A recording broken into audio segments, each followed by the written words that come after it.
direction this time.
What's going on, everybody?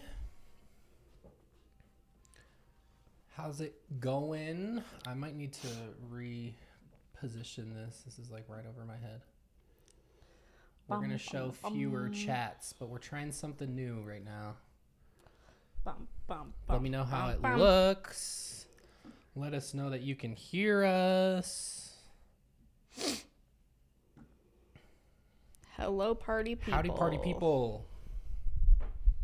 What's good, everyone? There's someone at my front door. People walking around. I don't care to see that. I just want to know when the pizza guy gets here. It's or the news to me. DoorDasher, whatever. Oh. Cool. Okay. Second week in a row. Welcome. Welcome, everyone. Welcome, Sabbath morning. Hello from England. Depending on where you're at. What's going on, No Garmy Army? See some familiar names. We're trying out a couple different things, mainly this situation right here, this little chat widget. I don't know if I like it yet. We're just giving it a shot. And then maybe we will reassess later. I just wanted it so that it would show all the time, even if I'm clicked out of OBS, because if I don't have that window like active, then it doesn't update. And then also we just kind of added this little thing over here. It's hard to point. So just little things to spruce it up. Also, check this out. I was proud of this. I made this myself. Ready? Pew. Boom! Now we're back. Nice little stinger transition. I've been learning. I've been watching videos. Learning shit. Hello. I'm seeing some familiar faces. Coley, Sage, our resident moderator, Tim, The Void, Gnome Queen. All favorites. So many good ones. Amanda. Let's see. Jay Denise. I don't know if I said that right. Another regular. Let's see here. Someone drove by a Crumble cookies for the first time today and said, we've got to get some Mormon cookies. Well, get those Mormon cookies. Jonathan, hello. If you have the money to spare, I guess. For real. They do cost a small fortune. But we'll probably get back to that a little more later. Yes, we will be talking about Crumble today. In case someone wants to come in here and ask me about my finances again. Oh my goodness. Truly Welcome back, Julia. Wow. Shut the fuck up, Burger King. Yeah. Crumble is owned by Mormons. Yes. Yeah. At the top of the stream, I would just like to remind everybody, Jen of Fundy Fridays used to work at Crumble, in case you didn't know. The Mormon cookie store. So, the more you know. Today, Jordan went to the dentist. And if you thought, I thought she was just at the dentist, then you're also correct, because Jordan is always at the dentist. Today I told them that they're just going to start offering me like discounts because I need a fucking monthly subscription because I'm there so fucking often. I have dental trauma, and genetically speaking, I have terrible teeth. And I can do everything right, and it still does not make a difference because my whole family just has fucked teeth. Like, my grandmother only has a handful left. My mother has the same problem. So if you didn't know, teeth stuff is very genetic. Yeah, so. And I could go, for reference, I did not go to the dentist my entire mission, and for even 2 years. 2 years. Or a year Add after another, that. Yeah, so for 3 years. For 3 years, and my teeth were, like, super good. Yeah, he went 3 years from going to the dentist. No cleanings, nothing. And he goes and doesn't have a cavity. I breathe in between the 6 months that I go to the dentist, and I have 3 more. I didn't have any last time, which is great. But I've had enough dental fucking work done to freaking pay for my dentist's nice Tesla. So, you know, that's like the entry-level Tesla, right? Is it? Yeah. Wow. He's rich as fuck, so. Yeah, he is rich. And he's a good, it's not anything to do with our dentist. He's phenomenal. He's a great teaches dentist. at the University of Utah. All that. He also plays in a band. Yeah, we recently learned that he plays in a band, which is really weird. Mormon guy in a rock band that's a dentist. Just seems kind of off the hook, but he is a very cute though. He's very cute. He just turned 40 like a year ago or the year before, and the dude doesn't look like a day over 25. It's kind of wild. I wish I could age that well. How? Oh, there we go. I can just hidden behind the little graphic. The edge. So it's out of the way. Anyway. So there you go. There's another reason why we don't fuck with Crumble, because Jordan could eat one cookie and it's all over. It's true. And wisdom teeth surgery sucks. McKay has a very traumatic wisdom teeth story. LOL. I do. Mine was still pretty traumatic. I got dry sockets in all 4 of mine, but yours is much worse than mine. Let me see if I can pull up a picture. It's not graphic or anything. It's just my ugly face. So I'll give everybody a jump scare warning. Do you know where it is? I just have to scroll way back. But is this our dentist hot? Is that just generally like a thing? I guess my dentist before then was like kind of attractive. My dentist growing up was not that cute. He was in the ward also. Yeah, he was in as the well. Ward. Here it is right here. Oh yeah, that's a cute one with your hair. Looks like you got a freaking bowl cut, dude. Oh man, bro. I'm 39 and I've only had one cavity. Oh my God, bless you. How? Ah. Let's just do it like this so you can just see. Shot the mouse off the table. I know, right? Here we go. You only had 2 wisdom teeth? That's pretty cool. Your dentist spilled disinfectant down your throat? Oh my God. Here's my swollen face. Let's see. This would have been a week before I had to go into emergency surgery, and they had to drain 8 ounces of fluid from my cheek because it got infected due to no fault of my own, or so my oral surgeon reassured me. Always fun. It sucked too. Cursed. Because let's see. Somebody's gonna steal that. I have no shame, honestly. I don't give a shit. But that was, let's see, in 2014, I was about to leave for BYU, Idaho for the first time. And let's see, I had to go in for surgery on December 31st They had to keep me intubated in the ICU until the 1st. And then I got released on like the 3rd. And by the 4th, I had to check in for my first year of BYU Idaho. And I couldn't open my mouth. I could only go about this far. All I ate was applesauce for like 3 weeks. And then after that, it was a real struggle. We are talking about dental trauma for people who are coming in late. Yeah, this is why I have dentist issues. Also, last time, or like probably 2 times ago, my dentist didn't numb me all the way. And if you've watched my birth trauma video, that you know that I can't express when I'm in pain. And so I went that whole experience without being numb. So that was really fun for me. So now I have even more dental trauma. Bodie McBoatface. As is just my life. Someone, I think, said it looks like he got stung by a bee, like a dog when it got stung by a bee. I always thought that too. Sounds like people have lots of dental trauma. Pull up what's his face. I think he has a picture of himself on the website. Who? My dentist. Your dentist? Our dentist. Oh, is this what I look like? Kinda, yeah. Sorry, everybody. We'll get on topic after this. This is called Apostates Off Topic, so I don't know. It's so sad, but it's also kind of cute. It is pretty cute. Right? Aww. Poor baby. Poor baby. Poor baby.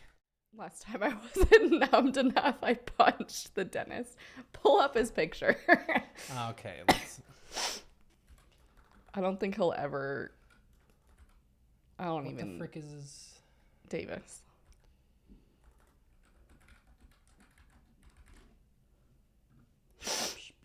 On their website, I'm pretty sure they have a picture of him. Ah.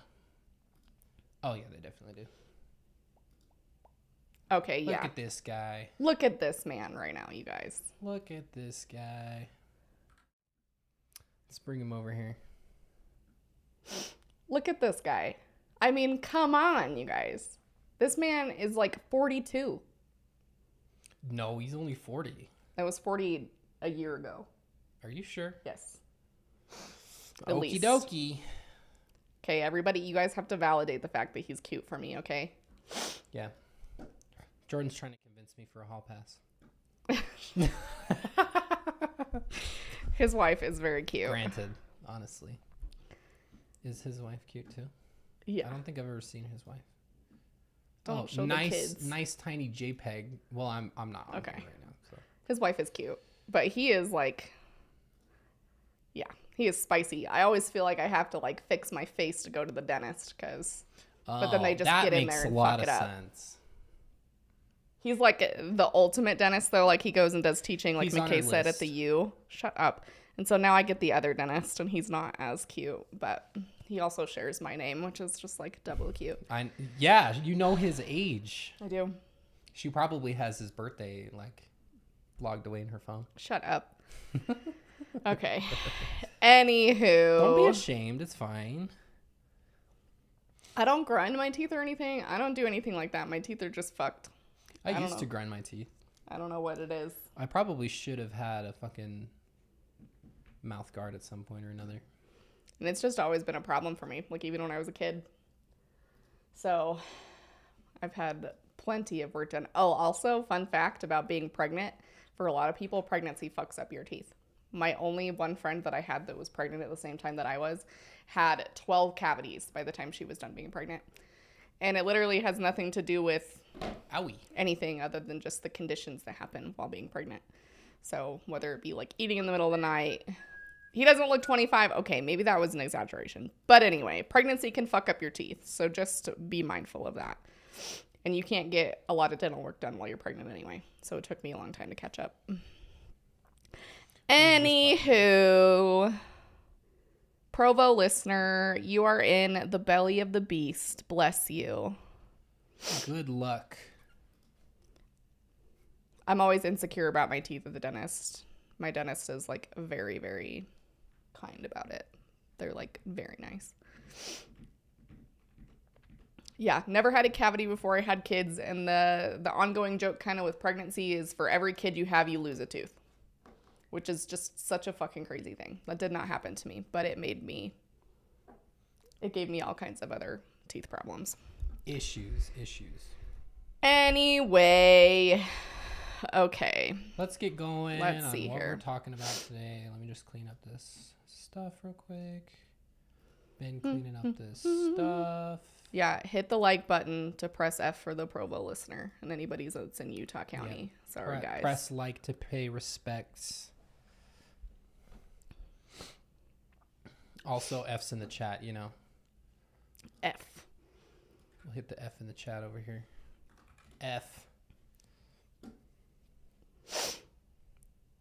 I had a nightmare last night about going to the temple because I stayed up too late watching your videos. Oh, no. I'm sorry. Shame-free dentist. Yeah, if you can find a shame-free dentist, do a lot of research because, you know what? It's worth it. I know it can be hard because, you know, America and dental insurance, but all the F's in the chat. Thank you. Anyway, what are we going to talk? Should we do Crumble first? This other topic is the Nathan Sutton one is a little... Yeah, let's do Crumble first. A little less heavy. It's a little less heavy. Press F. What does it mean, McKay?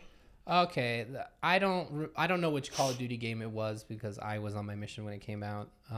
But there is a Call of Duty game where one of the missions you're at a funeral or something like that, and they do the thing where in the military where you like put the metal, like the pin or whatever, and you like bop it onto their casket.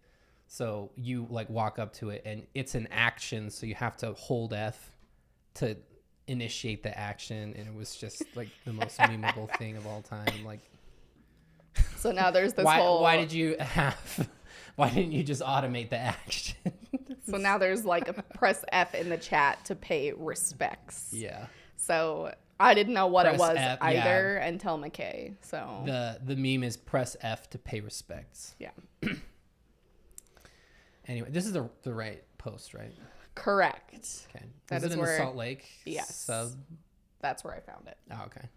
Let's get this opened up here. So let's talk about Crumble. If you're not aware, in Utah particularly, there's two things that we have and they're everywhere. There's soda shops and there's cookie places. I don't know why I said places. Cookie shops. Okay. So the deal is that there are soda shops on every street and there's a lot of them. Okay. So there's Swig and Fizz and Sips and what's the other one? Thirst. Twisted Sugar. So there's a lot of the same. There was one called Quench that started up recently. So there's a lot of the same ones. They all essentially do the same thing, but they're different names. So Crumble got on the scene, opened up some cookie stores here in Utah. And then just in like the last year or two, we've seen some other cookie stores pop up with kind of the same idea as Crumble. So Crumble got mega fucking pissed about it and has started basically a lawsuit saying that there's two other companies, I think in particular, that they're saying basically stole their idea. I can't remember. Dirty Dough is one of them. Dirty Dough. And then there's one other one that I can't think of. I can't think of the other one. So basically Crumble is like in an all-out war now with like these two other places. Like it is getting fucking spicy up in the cookie oven here in Utah. Okay. So I saw this email that came across in the Salt Lake City subreddit. Smart Cookie, is that what it is? That's not the one I'm thinking of. There's Crumble. Sus cookies. That's funny.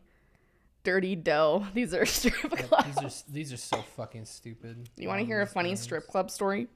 Not because I like go to strip clubs, but when I went to school at the University of Utah, on the way to the U, there's a Chip. That's the other one. There's a really sketchy strip club on the way to the University of Utah, and I would pass it every day on my way to class. And the funny thing is the strip club is called Southern Exposure, but at this particular bar, it's topless only. So Southern exposure. It is my favorite joke. But honestly. no Southern exposure. No Southern regions are exposed. No. So anyway, there is this email that got sent out this morning or today or yesterday, and it is so fucking aggressive. So this email supposedly was sent by Crumble management out to their employees, and it says...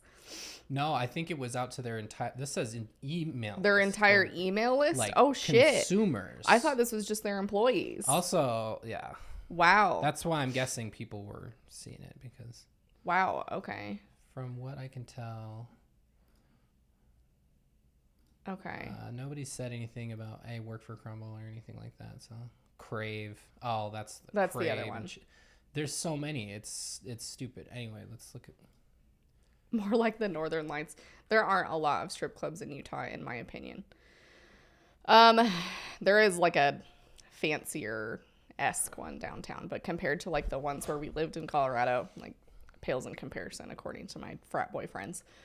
Okay, so let's read this. It says, I think it is important to give the public an update on our Utah lawsuits. Dirty Dough, which is the other company that's stolen their shit apparently, allegedly, has stolen trade secrets from Crumble's internal database. An ex-employee has turned over at least 643.7 megabytes of information that Dirty Dough had in their possession, which includes 66 Crumble recipes, building schematics, processes, store-level statistics, cookie calendar, training videos, and other proprietary information. We have confirmed through voicemails and other proof, okay, that Dirty Dough planned to leverage these materials to develop their copycat concept. Dirty Dough wants the public to believe that this lawsuit is about stifling competition. This is really about Dirty Dough conducting business in an unethical manner. Thank you for your support. We have confirmed through voicemails and other proof. Source, trust me, bro. Now, I am not a lawyer, and I've said that a million times on our channel when we talk about things like this. But in my mind, with my limited legal knowledge, I feel like this is just not a good idea. Like when you're in the middle of a lawsuit with someone, I just feel like this is a terrible... This feels like a bad idea. Like, it's not like you could have been like, hey, I mean, giving all that information seems kind of unnecessary. Well, maybe like an internal email. Yeah. Would be okay. But like sending this to all of your email list homies... It reeks of desperation. It seems like a little much. And like I get like it's been in the media and people are like, oh, they're just like it's just competitiveness and Crumble's gonna lose and like all that stuff. But it just seems like counterintuitive. Okay, lawyer in the chat can confirm first rule is shut the fuck up. See, okay. Thank you, Alexandra. Thank you for confirming for us. Somebody said training videos for employees is super valuable. I know. Well, like, here's how you break the egg. Oh yeah, Jen said that they had to break the egg a certain not way. On the side of the bowl, but with like a utensil of some sort. Because that's the way that they do it. You couldn't do it a different way. So fucking ridiculous. I've been on the Crumble hate train for coming up on 2 years now, ever since their little corporate Christmas party while everybody else was in the throes of COVID. They wanted to party it up and they were posting pictures on their public Instagram. They didn't give a fuck. And this was like embarrassing. Balls deep in COVID. This was not like, after. This was right when it was ramping up again, right before 2021. Mm-hmm. When they finally were just barely getting the... And they had this big old fucking Christmas party with like a ton of people. And we've been out on Crumble ever since. Yeah. But like other than that, name one thing that's special about a Crumble cookie that isn't it's big. Not a single thing, in my opinion. Like, I can make big cookies if I want. You just have to know how to cook them for how long. But other than that, they're just relying, basically, in most of their cookies, not all of them, they're just relying on, like, candy and other things that they put in there to make it good and appealing. Yeah. Melissa said that you can't copyright a recipe. It's a whole thing. That would at least be my understanding.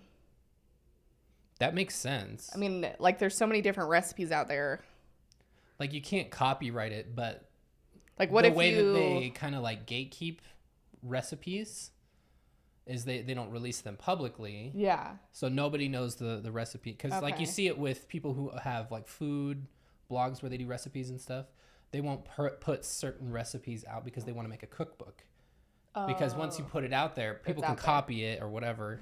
Well, I was thinking of, like, Anthony when he helps people. Like, when he helped that one family bottle up their sauce for the first time and they, like, kept it secret and the whole thing. Yeah. That's what I was thinking of. That makes sense. Yeah, you just have to keep it secret.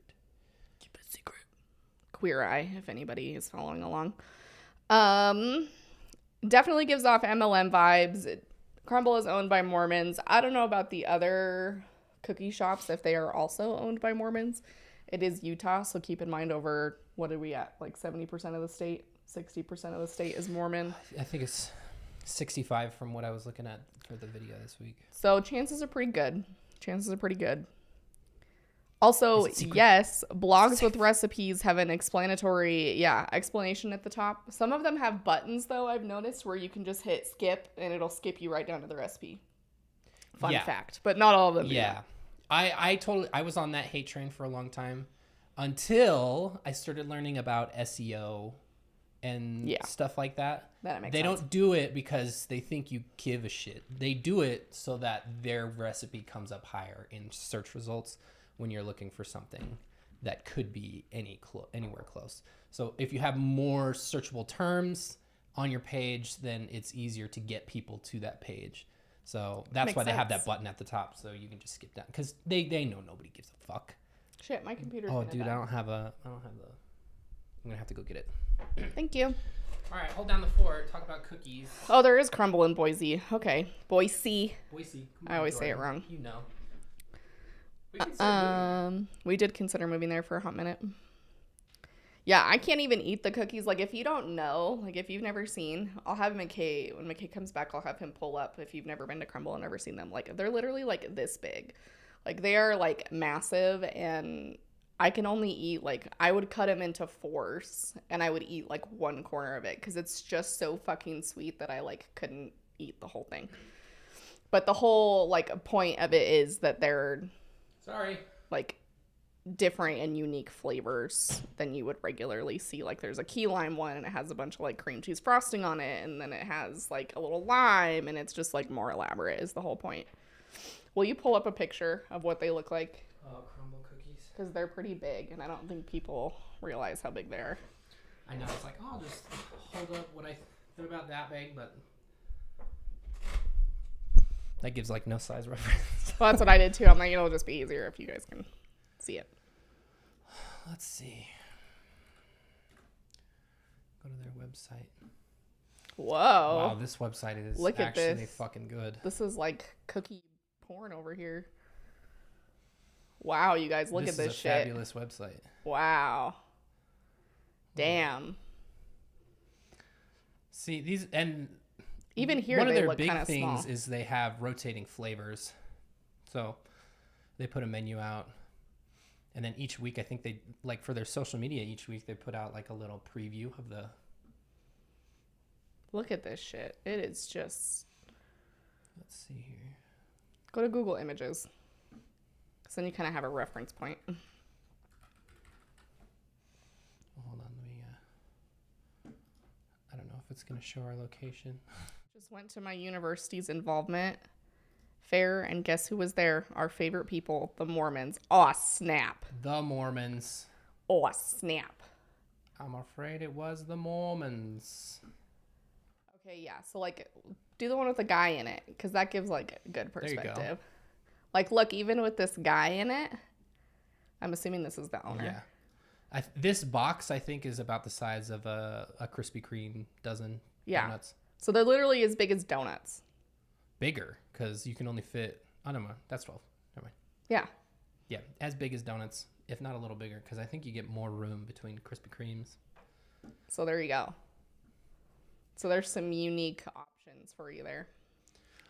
No lie, I don't fuck with any donut that's not a Krispy Kreme glazed. I honestly do not care. Voodoo donuts, overrated.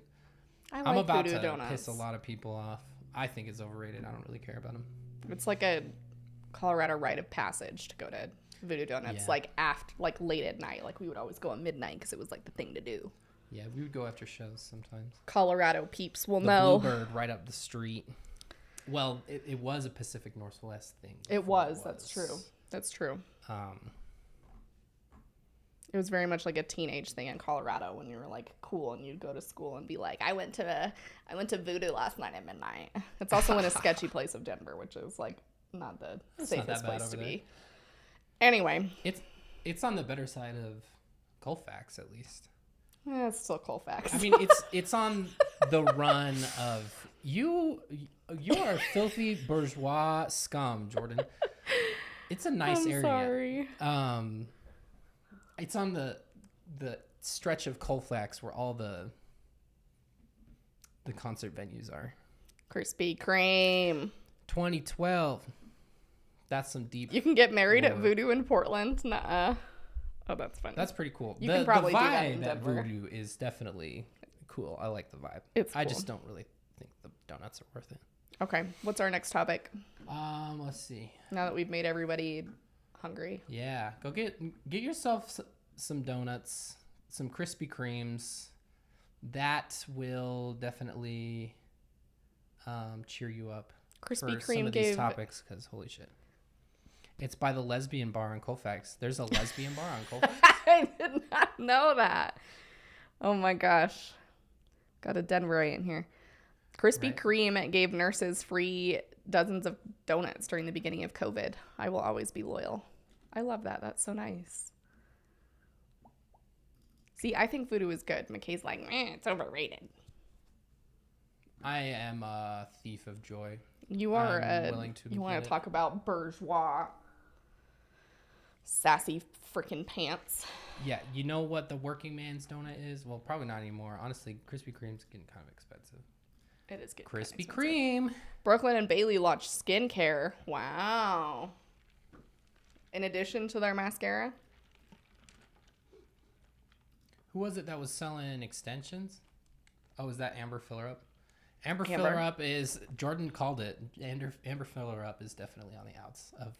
We did a Mormon influencer video on Amber Fillerup Clark, and a lot of the things that she had written, like on her blog and stuff, if you watched our video, I was like, this sounds like something I would write if I was going to leave the church.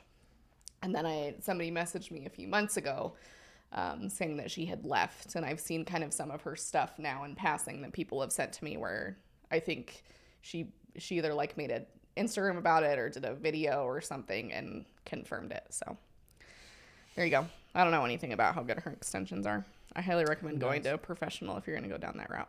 But yeah, recently I was watching a video of the Midnight Mormons, who are like the most insufferable, were young and easy to relate to Mormon apologists. And it got kind of big. It had like 15,000 likes on it on TikTok. And she was in the comments just like, her response was LOL. It's like, yes. And of course there are people who are like, girly, you were part of the problem. Is Colorado Mills still like a bougie mall? Dude, like it was when we were growing up. Dude, but that's is where it they now? had- that's where they, I don't, compared to, what's the other one? Down near Cherry Creek? Highland Hills. No, not Cherry Creek. I'm thinking of Highlands Ranch, not Highland Hills. Oh, by the IKEA. What's that one called? Park Meadows. Park Meadows. There you go. Sorry, I'm kind of far from my mic. Anyway, Colorado We're lore. gonna move on for now. So we got lots of messages about this. This went like somewhat viral. I've seen a lot of talk about it. So McKay's going to pull up this article. This is from the Salt Lake Tribune, which is like usually the majority of the time hella amazing on the ex-Mormon reporting front. And so the title of this article, a BYU fan repeatedly called Duke volleyball player a racial slur during match in Utah, family says. So it is not just the family who said this. This has been confirmed by people who were there. So from what I understand, this went viral based on a tweet from, her name is Rachel Richardson. Her godmother tweeted about it and said this is what happened, and it kind of just went viral from there. And from what I read, her name's Lisa Pamplin. Lisa Pamplin, yeah. Is her godmother. Yes. She was the one who spoke up on it. Yes. Rachel Richardson is the volleyball player. Volleyball player. So from what I understand, Rachel is the only starting volleyball player for Duke that is black. And so as far as like it goes in Utah, like I don't know that there's any women of color on BYU's volleyball team. Like Asian American Pacific Islander women, like Tongan women, there's generally a higher population of them at BYU just because of the relationship there. But I would be very surprised if there was like maybe more than one woman of color on the BYU volleyball team. So unfortunately, this girl is going to stand out very obviously. And yeah, so her godmother said she's the only black starter for Duke's volleyball team.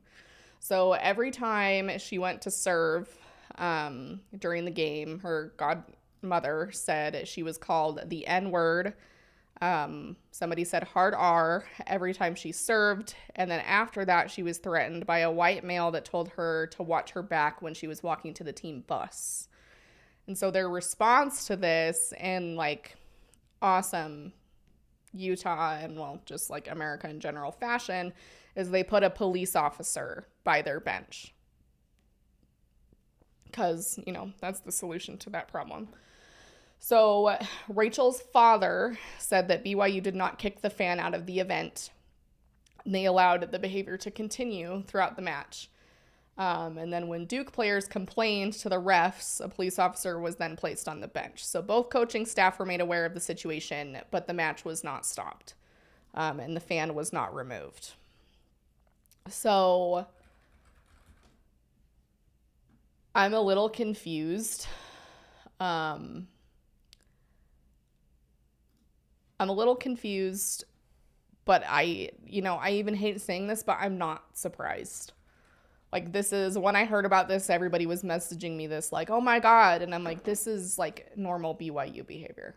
Like, it just absolutely is. There is nothing even remotely surprising to me about this. And so they were, and Duke was just in Utah to play BYU. If you didn't know, BYU has a pretty phenomenal female volleyball team. Like, it's pretty good. So their volleyball team is like up there. So Duke was there playing at the BYU stadium. I don't remember the gym. I don't remember what it's called. Who cares? That's what I say. Yeah. But either way, the fan wasn't taken out. Nothing was done. Neither of the coaches intervened, which just seems kind of bizarre to me. And so later on, after this incident, the church puts out a statement, which we'll read to you. And that BYU reported that they banned the fan from university venues. Didn't say for how long.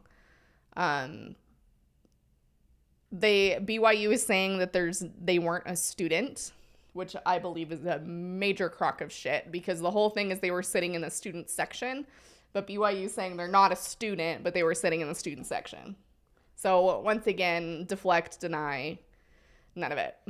Obviously, they didn't say anything about who it was, so it's not really corroboratable. So it says corroborated. Corroborable. Okay, what the hard R word? No, it's the N word with a hard R. N word with a hard R. The hardy arty. Yeah. So this is what the article says. It says, despite BYU security and event management's efforts, they were not able to identify a perpetrator of the racial slurs, BYU said. It wasn't until after the game that an individual was identified by Duke who they believed were uttering the slurs and exhibiting problematic behavior. That is the individual who has been banned. So there's a variety of problems. Will you pull up the Black Menace's statement? And I am here today. Yeah, let's do that. Sebastian did a TikTok about it. That might be easier to play. Yeah, let's do that. So there's a variety of things that are problematic with the situation. First being that this was not addressed by either coach or either team. which is just ridiculous. But secondly, what's even more concerning to me is that what the fuck were the people around them doing? Yeah. Like, what if you're next to this guy and he's throwing around the hard R word because there's a black girl on the team? Like, what the fuck are you doing to be like, dude, like, what the fuck? Like, get out. What is your problem? Like, that is not appropriate.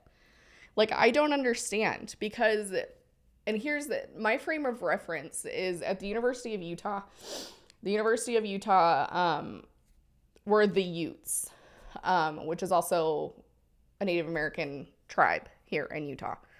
And so for a while, like way back, not even like way back when, like prior, I want to say to maybe even the 2000s, maybe 2010, people would wear like indigenous articles of clothing, like very stereotypical, like the headdress, and they would like paint their face red and like those kinds of things, which are extremely offensive.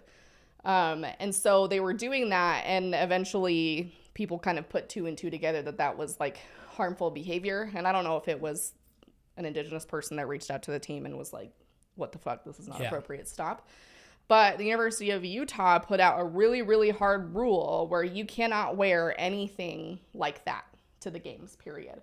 And there was only one time when I was in college, because I was in the student section every game. Even down to like painting your face, huh? Correct. So there was only one time that I was in line getting ready to go in where someone had like one of the headdresses on, and they weren't let into the game. So they will not tolerate that behavior like at all. And if it's actually on like the fan thing that you sign, and it's on the lanyard, like the little pass that they give you. And so even if you were to like put it on once you get in the stadium, they'll kick you out. Because they have they have a number that you can text if someone's being problematic, and they'll just kick your ass out. Because I've had a frat bro or two get pulled out. Anyway, so there are ways that you can take care of this behavior. Like if it's inappropriate, like the University of Utah is a great example of that. Like if someone was being really belligerent or saying things like that, they'd just, the event security would come grab them and they'd get taken out, and they'd call the police if they need to. So this is just an example that this can be done, and it can be done well. And this is a situation where anybody could have been like, stop the fucking game. Like, we're going to take care of this before we resume. Phone. What are you guys doing? I'm going to bring this up at the end. Do you want to bring, should we read this statement first? Yeah, I'll give you kind of the gist of this. So I'll put it on screen if you want to read it. It's a really mixed. Sum it up real quick. It's a milquetoast statement. Sorry. All of God's children deserve love and respect. BYU's committed to that. They want to lead out in abandoning attitudes and action of prejudice and any kind of rooting out racism.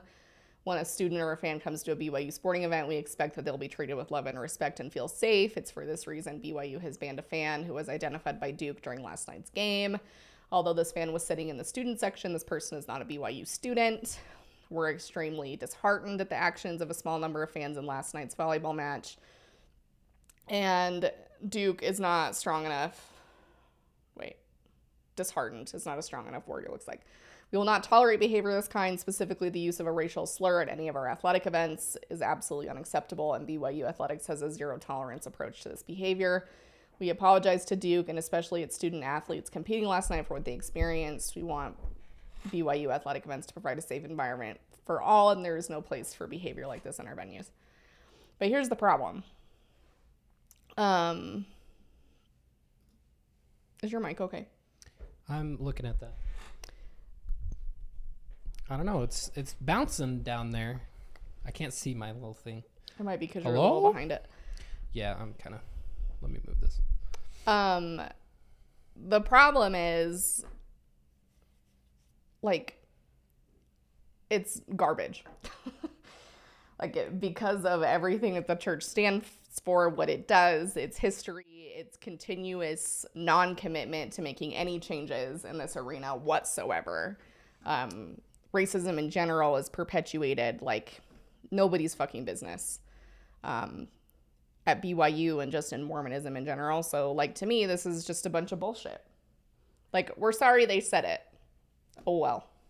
Like, Sorry to tell you. That's just what Yeah. it happens. They got banned. But what about Basically- everybody around them that was okay with it? What are you going to do with those Yeah. kids? They were basically like, Edie's, what Edie's, and just left it at that. Like, everybody that was around them that didn't say anything should also be kicked too, because you're part of the problem.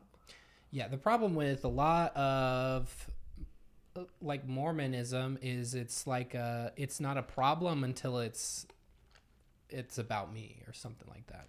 Honestly, because a lot of people will just let racism fall by the wayside, and this is just like so characteristic of that, where like a lot of people will be willfully ignorant and not see what's wrong with it. They'll be like, I know Mormons who are like, America's not racist. We had a black president. Like that whole deal.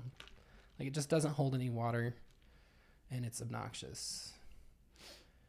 Should we go on to the Black Menaces? Yeah. So TikTok. the Black Menaces, we have a video about them. If you're not familiar with what they do, they've gone. If you've been on TikTok, you probably have. If you like us, then you probably probably seen have them. stumbled upon them at one point or another. But we did a whole video about them. They're basically a group of black students at BYU who are trying their best to change and amplify the voices of black students on campus who are continually discriminated against and have these like god-awful experiences.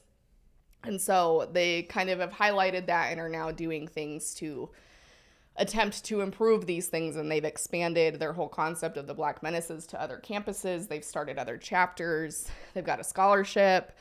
So they're doing incredible things. And so this is Sebastian. He's one of the Black Menaces, and he and the Black Menaces drafted up a statement that they shared with the public and sent to BYU as well. But this is kind of a good summary, essentially, of what they said.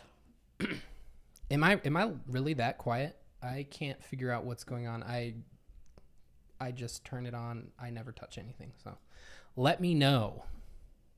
But let's watch this. Do a volume check. Hi, it is the Black Menaces. And we're upset, angry, disturbed, disappointed at what happened at the BYU versus Duke volleyball game.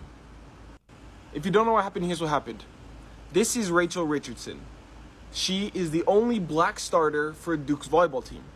And while Duke was playing BYU in her volleyball game, every single time she was served, she was called the N-word with the hard R. She was also threatened by a white man, and nobody did anything. The most that they did was put a police officer to sit next to the person that was calling her the N-word every single time she served. We are so upset by the apathy that every single person in attendance at this game showed. There was 5,000 people. This includes the coaches who didn't say anything, both teams who didn't say anything. This includes everybody in the stands who didn't say anything, and the people in the student section right next to this person who didn't say or do practically anything. At what point will white people at BYU and across our country fully start sticking up for those who aren't like them? At what point will they call out racism when nobody's there to do it for them? We are calling on BYU and everybody in attendance with this letter. Pause to read. We are calling on BYU to work with the Black Menaces to create and implement a mandatory anti-race training for the staff, faculty, and administration, and every single student to root out internal racism and learn how to properly respond in these situations. We have to take action, and we have to do it now. Hi, it is the Black Menaces. Love that from Sebastian. I'll go ahead and link this statement in the description after this if you want to read it. But I think, Where can I find that? I can do it. just Google it. It'll probably pull up. They bring up a great point, as they always do. And I think even for those of us that didn't attend that game and weren't in that space, it's a good kind of self-reflection, self-check for if you were in a situation like that, what would you do? Like if you are a white person, what would you do? because that's the important thing I think to take away from this is, you know, this is not the first time that there's been a situation like this where something like this has been presented. And so what are we going to do if we're in that situation? And how can we, you know, set ourselves up to be prepared for things like that? Because especially if you live in America, like that's just kind of the nature of where we are right now. Yeah. And Ginger Lady brings up a good point. Had that guy said the F word, he would have been escorted out immediately. And that's the thing and somebody else mentioned it too about the honor code. Like everybody's stingy about the honor code and is reporting their neighbors for getting packages from Victoria's Secret. But then when somebody says the N word with a hard R, everybody just looks the other way. Yep. No one cares. And so I don't blame, especially black students at BYU, for being absolutely outraged at this behavior, because it's just BYU again demonstrating that they don't care and they're not willing to do anything about it, and they know that it's happening and they still don't do anything about it. And they have an opportunity to improve in these areas because the Black Menaces has reached out to them and be like, hey, we'll help you. Like, well, and it's not even like it's not something that they've been faced with recently. All fucking year, these students have been just absolutely dragging the institution through the mud. And now they have an opportunity to really bring the fist down when it comes to stamping out racism. And this is as flaccid as it gets of a response. Oh, they're not allowed back anymore. And, oh, they're not a student, so we can't do anything. Like, based on what? Unreal. I don't know if this is related, but I thought it was worth bringing up. This is Lisa Pamplin. It looks like she is a judge for Tarrant County Criminal Court number 5. Notably, her tweets are now protected. They were not when she first made this tweet about her goddaughter. And I had seen some very negative tweets when I tried to search for her account earlier when I was looking for the tweet. And so I imagine some very nasty white supremacist people on Twitter might have gone after her. So she is now private, which I do not blame. These are usually your culprits. A lot of people use this hashtag that are don't even get into that. I don't want to acknowledge. We're not getting in that, but fucking idiots. In case you're wondering what Mormons do when you speak out against people in the church, this is usually unlike. I choose not to have a millstone around my neck. That is assault. No. That is assault. No, brother. All out brawl in. So give context for what's happening here. It's right here in the title. Mormon congregation assaults and drowns out mothers, warning them that the church leaders enable CSA. So they got up in fast and testimony meeting and they were talking about this, and they cut the mic. People started singing over them so they didn't have to hear it. And this guy, who I think was the person in the question. bishopric or something like that, he's definitely a leader that is protecting CSA people or perpetrators, came down and like full on just assaulted a person. So love that shit for me. This video was from how long ago is this? 2019. It was posted in 2019. I don't know. I'd have to ask Mike how old this is. It is in 2019. 2019. Okay. So context for this. Let's see. Do we want to read this? Here's a shithole tangent right here. We know the person. We know New Name Noah, and I'm personally friends with him, and so we can use this video without getting claimed, fortunately. Let's see. So this was in West Virginia, and two mothers whose children had been CSA'd by a terrible person that leaders of the congregation in West Virginia had protected and lied for, took matters into their own hands when they stood up during fast and testimony. And so the church by that point had recently settled a civil suit brought on behalf of these victims toward this person. But this guy was apparently sentenced in 2013 to 35 to 75 years in prison for essaying two children ages 3 and 4. This person's father testified in February that no one told him about those allegations until an August 2012 hearing when his son was charged. Allegations against this guy dated back to 2004 when he was arrested at age 13 at his middle school and charged with 2 felony courts of SA against 2 girls. And the lawsuit alleged several church members were made aware of the abuse multiple times, but either did not believe the abused or kept the abused a secret. So, and then he was later excommunicated in 2013. So is any of this shocking to anyone, especially with the AP article that came out and everything? No, absolutely fucking not. No, this does not surprise me in the slightest. I've got mad respect for these 2 women who got up there and said it and went balls to the wall and was like, fuck this guy. He's in your congregation. He's sitting right here. He's amongst your kids. Yep. And these guys behind me are doing nothing about it but lying and protecting him, which is wrong. The point that I was trying to illustrate with that video was when they perceive something to be wrong, they will do stuff in a as a pack. I don't know, as a group, they will do something.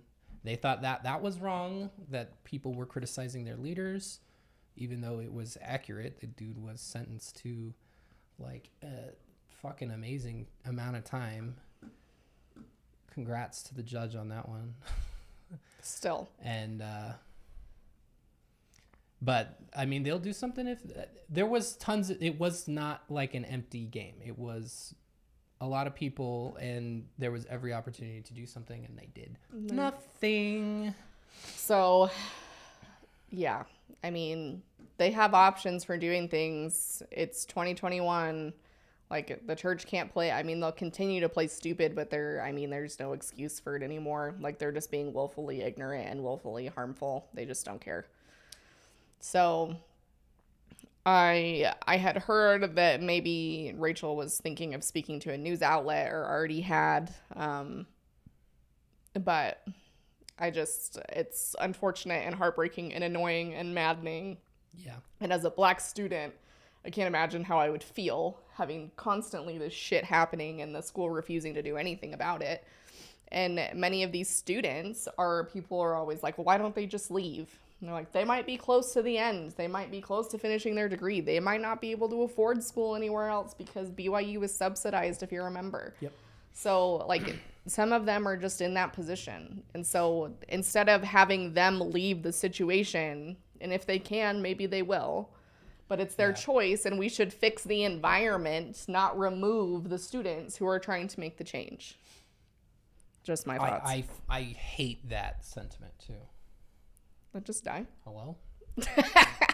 Hello? I need to go get the remote to fix it. I hate that sentiment, and it's the fucking Mormons and a lot of other Christian people, not all, and a lot of the right-wingers too, where, oh, you don't like it? Why don't you just leave and go somewhere else? Dude, if I could just up and fuck off to another place at the drop of a hat without it affecting my finances or mental health or anything, I would at any given moment. So instead of just like suggesting that people leave because they don't like it, how about you do something to fucking fix it? Well, and it's just much easier to not. Yeah. It's easier to put the blame on somebody else who's having the issue. You don't see it as a bad thing. Well, and hello? Hello? They should, I mean, and I agree with whoever said it in the comments. Teams should refuse to play BYU. That's always how I felt about it, too. Yeah. I mean, it wouldn't be the first time. No, it wouldn't. And they'd fucking suck anyway, so. Yep, they did it.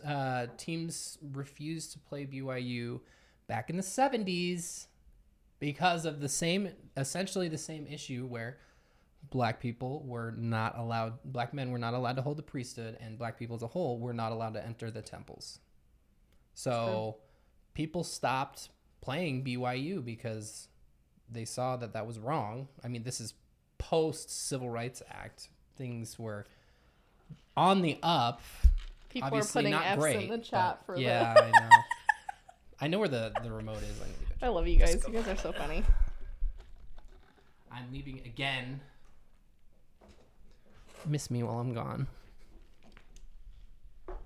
I'm going to look at what the next topic is on our list. Are we going to talk about the couple? Which couple? The harmful one? Sure. Okay, so you guys, a few things we're going to talk about today.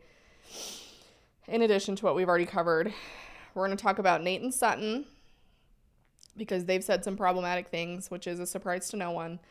And then, well, Nate really, Sutton just sits there quietly. And then we also want to touch on some big news, potentially rumors, but not for sure, about Miss Ruby Doo, about some things that are happening there. Voila! It's back. So let's start with Nate and Sutton, and then we'll go into Ruby and Mormon Pitbull. Yes. So we will be talking about that. Mr. Worldwide! Mormon Mr. Clean. So here's the warning that I'm going to give you about this next topic. Okay? And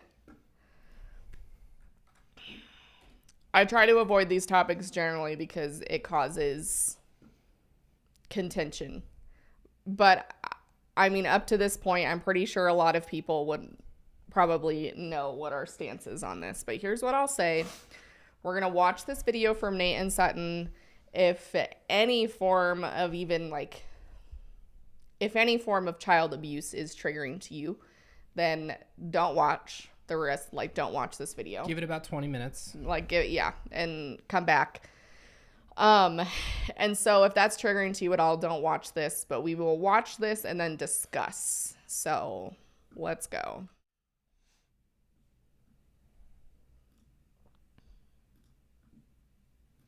We are muted.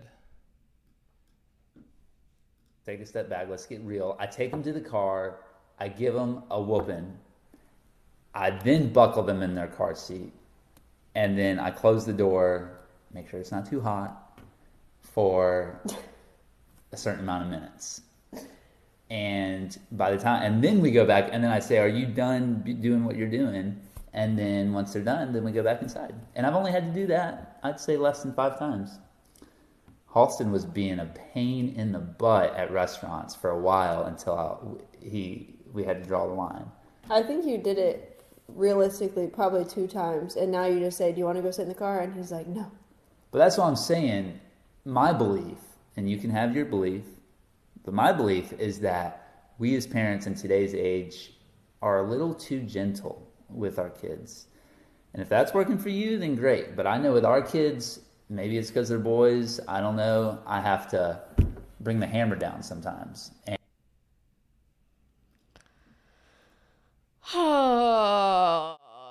we're going to discuss. So if spanking is a topic that you don't want to hear about, or child abuse in general, you can peace on out for a little bit. And I fully recognize, and I'm holding out hope that those of you that are watching know us well enough that this is not going to be surprising to you. But if you're chill with spanking, then you're going to disagree with us on this point. And if you still want to hang out, that's fine too. Maybe hear us out. But let's talk about this. Let's chat about this. How do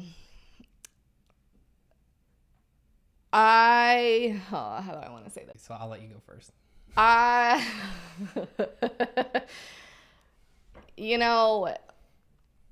This is my personal opinion.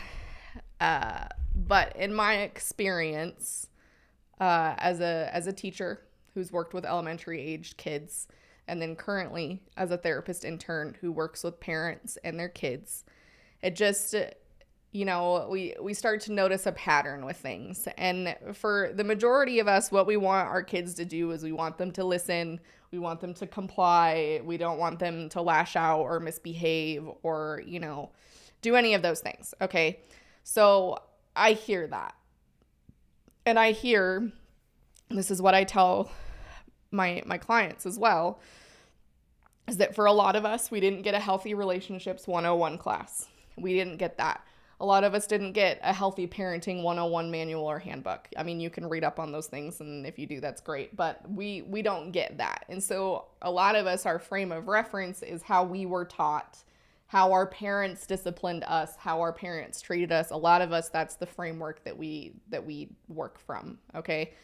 So I understand where this comes from, because in my opinion, in the US, like, spanking is still very normalized. And so I get that, but there are alternative ways, to get your kids to do what you want them to do without abusing them. And in my opinion, spanking is abuse. Okay. That's just my opinion. You're free to disagree. You're also free to tell me that I don't know what I'm talking about, but you know, we do have kids, so I do understand. We have kids? We have a kid. We have a kid. I've worked with lots of kids. So I have reasons for this. But you can give your piece, and then I'll talk about some of the research behind why spanking is never a good idea. Okay, I have thought it over, and there is a little bit of nuance to it, but I'm going to make Nate and Sutton the example in my video. These people have not a single lick of a fucking excuse to be this ignorant when it comes to parenting.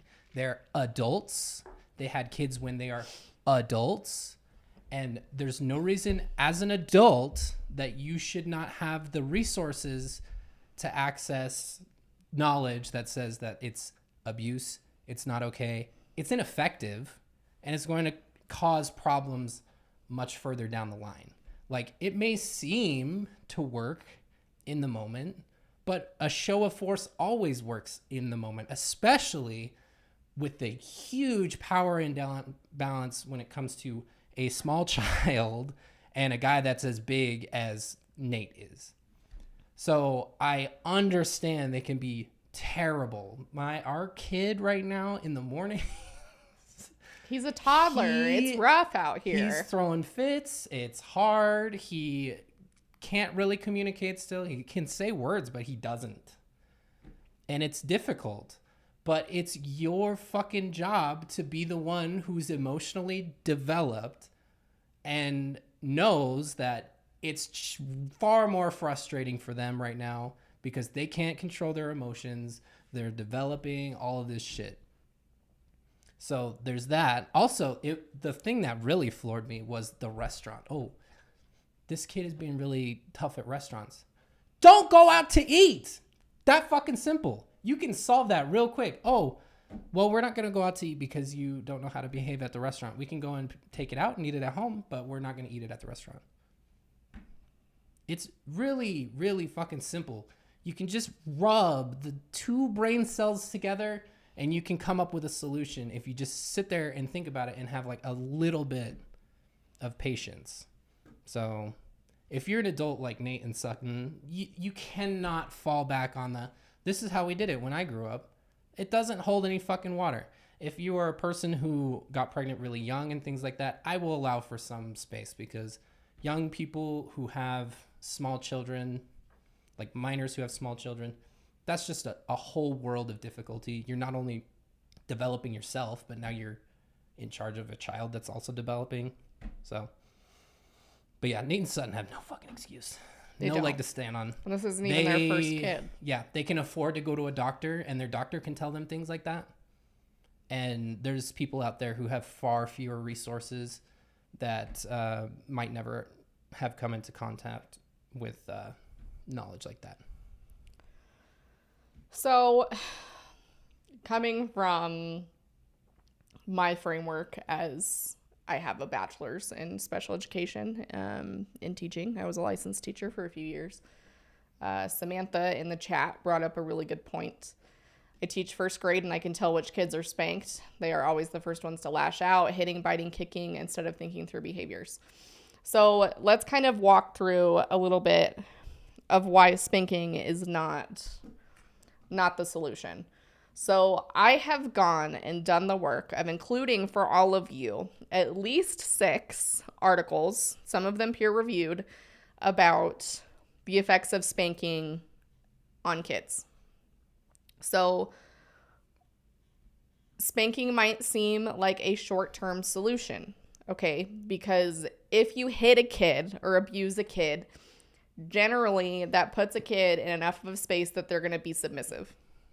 But here's the problem with that, is now your kids are doing what you say because they're scared of you, not because you want them to do something and you taught them something. So there's a variety of problems with spanking.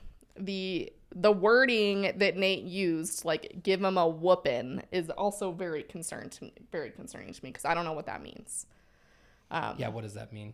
That could mean a lot of things. And putting a kid in a car, you know, if you've got the door open and it's not hot outside and you are sitting directly or standing directly outside of the car and you can still see them, I will give some leeway.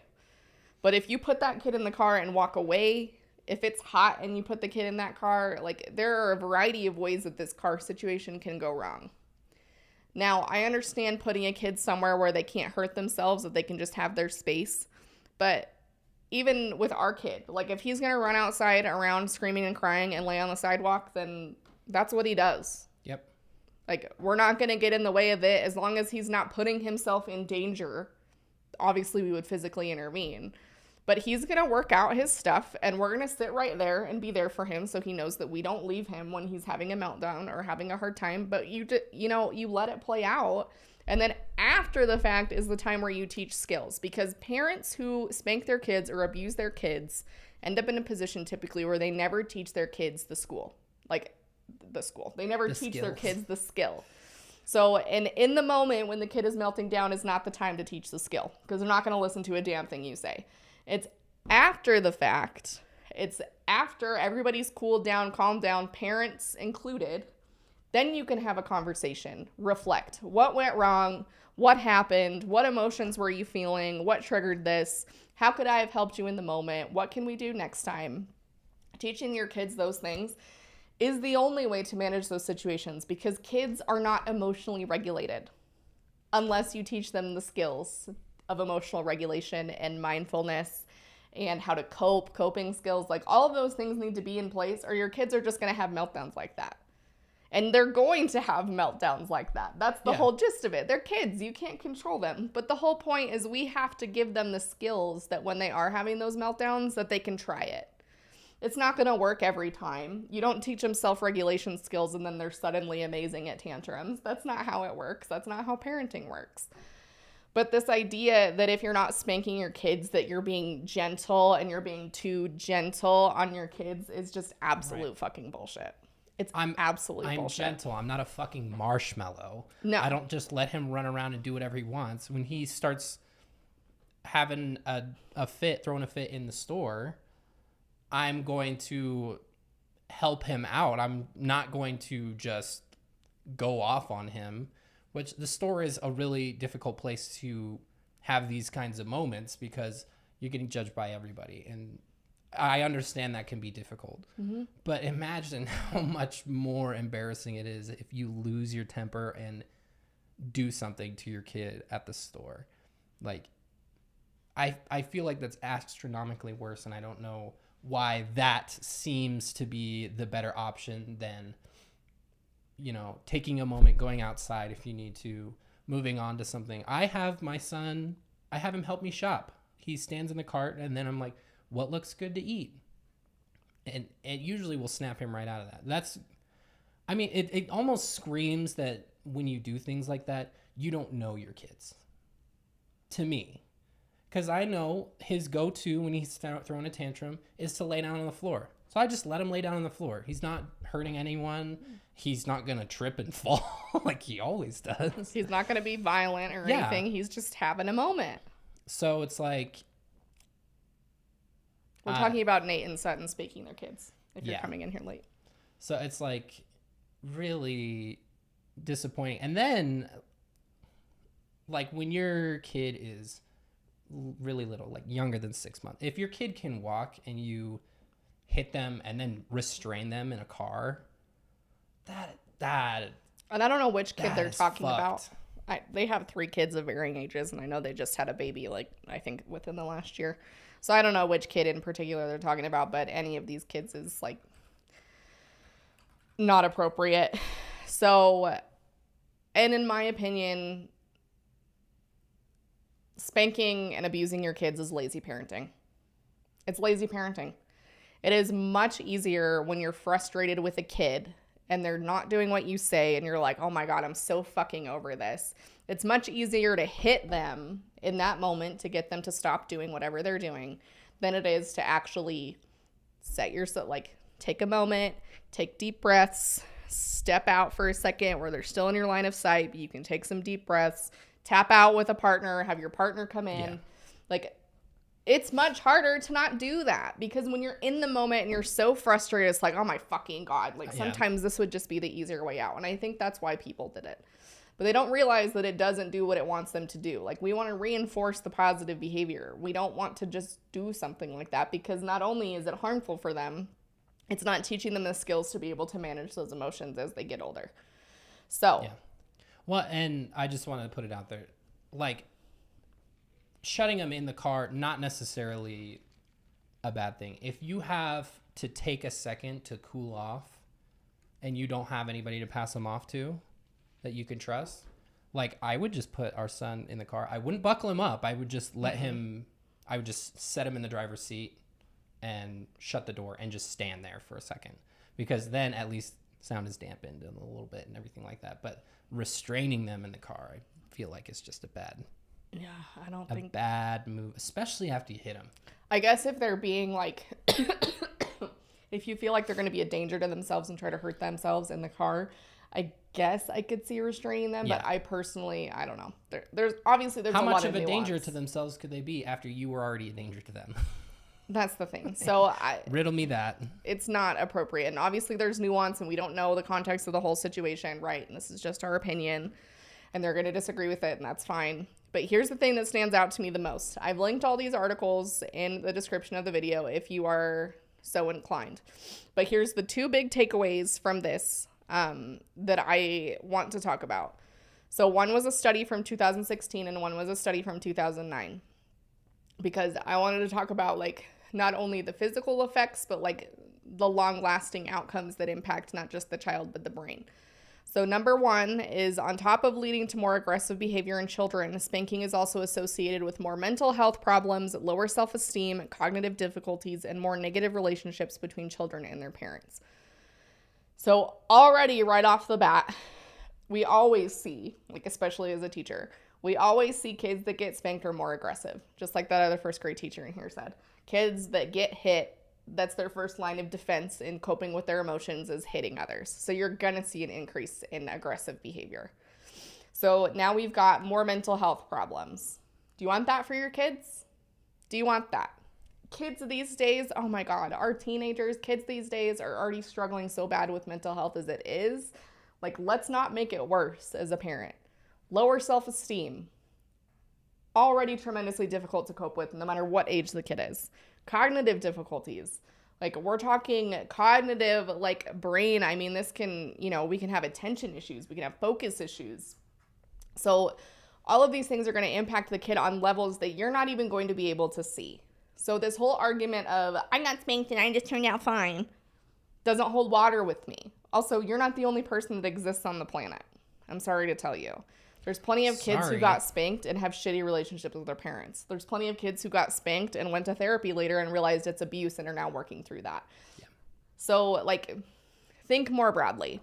And the second thing from the study from 2009 was harsh corporal punishment, just in general, including spanking, has been associated with problems in brain development. So we're talking, like, neural connections and things here. And so we're not just like, oh, we hit them and, they're going to be more aggressive, but it's fine because it gets us to do what they want them to do. Like, it's so much deeper than that. It's so much deeper. Yeah. T Froggy, or the T Froggy 912. Nate, well, it works for me. Jordan, bring in the facts. I was like, it really annoys me when people are like, oh, it works for us. Okay, but does it work for your kids? And it might work for you now, but I guarantee you, if that didn't happen to me as a kid, and I have a good relationship with my parents now, but I mean, it's been a lot of years. And for a long time, like when I was a teenager, I didn't want to go home and tell my parents because they would get pissed. You know, this isn't like dogging on them, but I want to have a relationship with my children where they come home, if they're getting into trouble or something like that, they're comfortable telling me and I can help them. Yeah. And when you're doing this kind of stuff, like this is how you show them that they're in trouble. If they're in trouble elsewhere, even if it's not anything that's big, that's the perception, is you're going to bring down the iron fist. Why would they want to be upfront and honest and trusting that you're going to help them? Well, and it's not necessarily like, you know, I joke that as like a therapist intern, just in general, that, you know, so many people that I see have parental trauma, like have trauma from their childhood. And you don't, even if you're like fine, you don't get into it.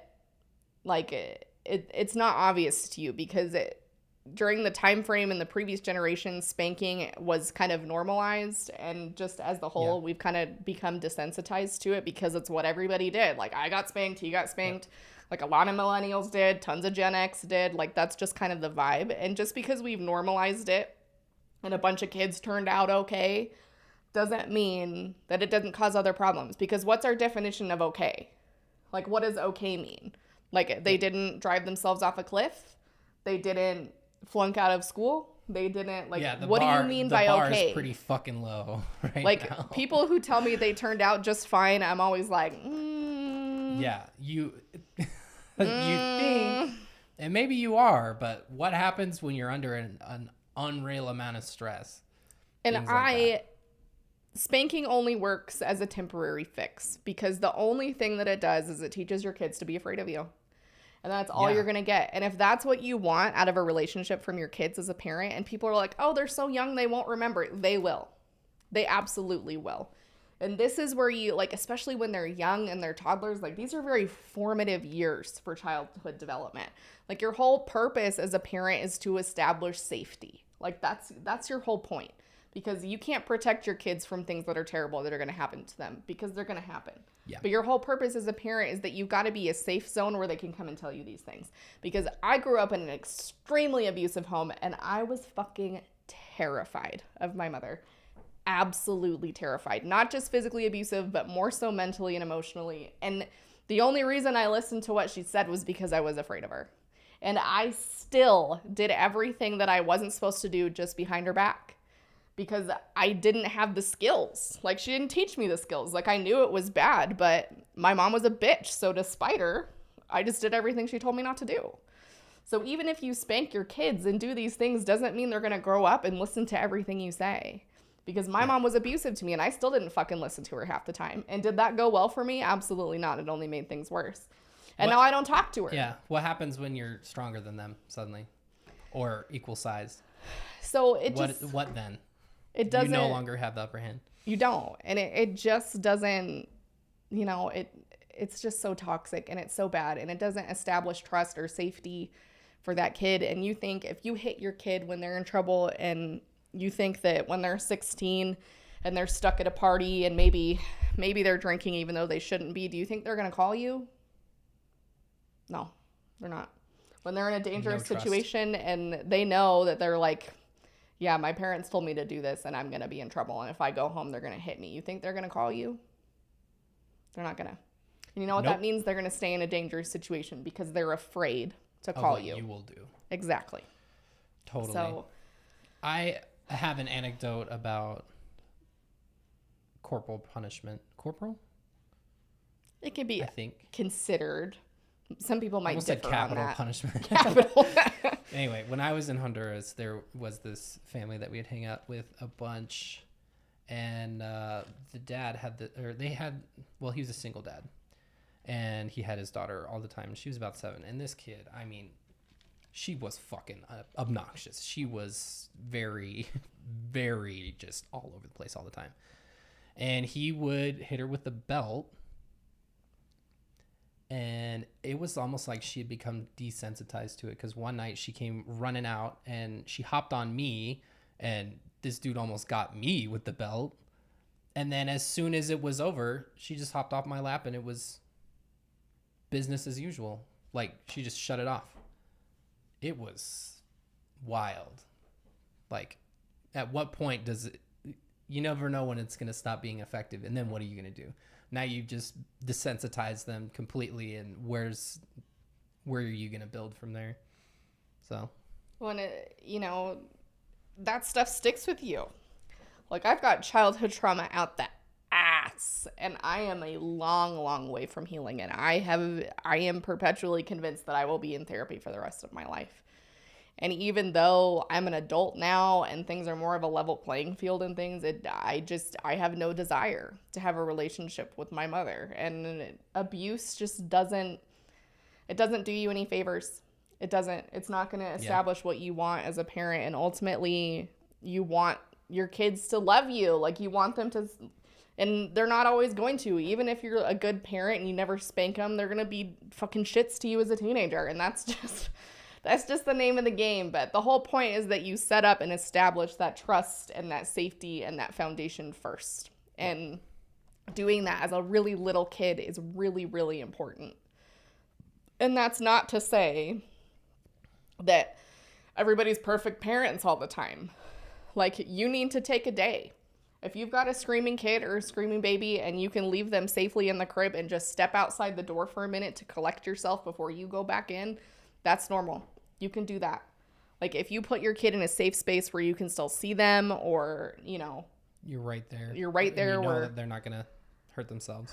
They're safe. Like, we're always near our toddler. Like, and if one of us needs a break, we'll get the other one out. And I understand that's always not the case for single parents and things, but you have to take care of yourself too, and you're not going to be perfect at it. There are going to be times that you yell, and there will be times where, you're a little snappier than usual, but you don't need to hit your kids.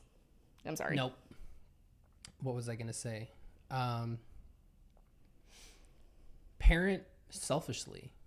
Like, raise the kids that you want, and build a relationship with your kids in a way that that they will want to be around you when you can't take care of yourself anymore. In my opinion, these are the people who likely, not in all cases, because sometimes tragedy strikes and things like that. These are the people who are going to bury you. So, maybe foster a relationship where they want to end up at that point. Yeah. With you. And when they're adults, it's their right to talk to you or not. Yeah. And people are They'll always be like much more willing when they feel like they've had a good relationship with you, because nobody should be required to have a relationship with a person that didn't treat them with respect. Yeah. Well, and if you want a good relationship with your kids and you want them to come and talk to you and be honest with you and things, like, establishing that trust and safety is more important than anything. And even if you do everything right as far as that goes, they're still going to have periods where they get into shit they're not supposed to do, because that's just the nature of having a kid. Yeah. But all of this is to say, and I linked the description, I linked the studies and articles about spanking in the description if you'd like to read them or have them on hand. Those are in there. And I just want to add, because I almost said Paul. God, they're all the fucking same.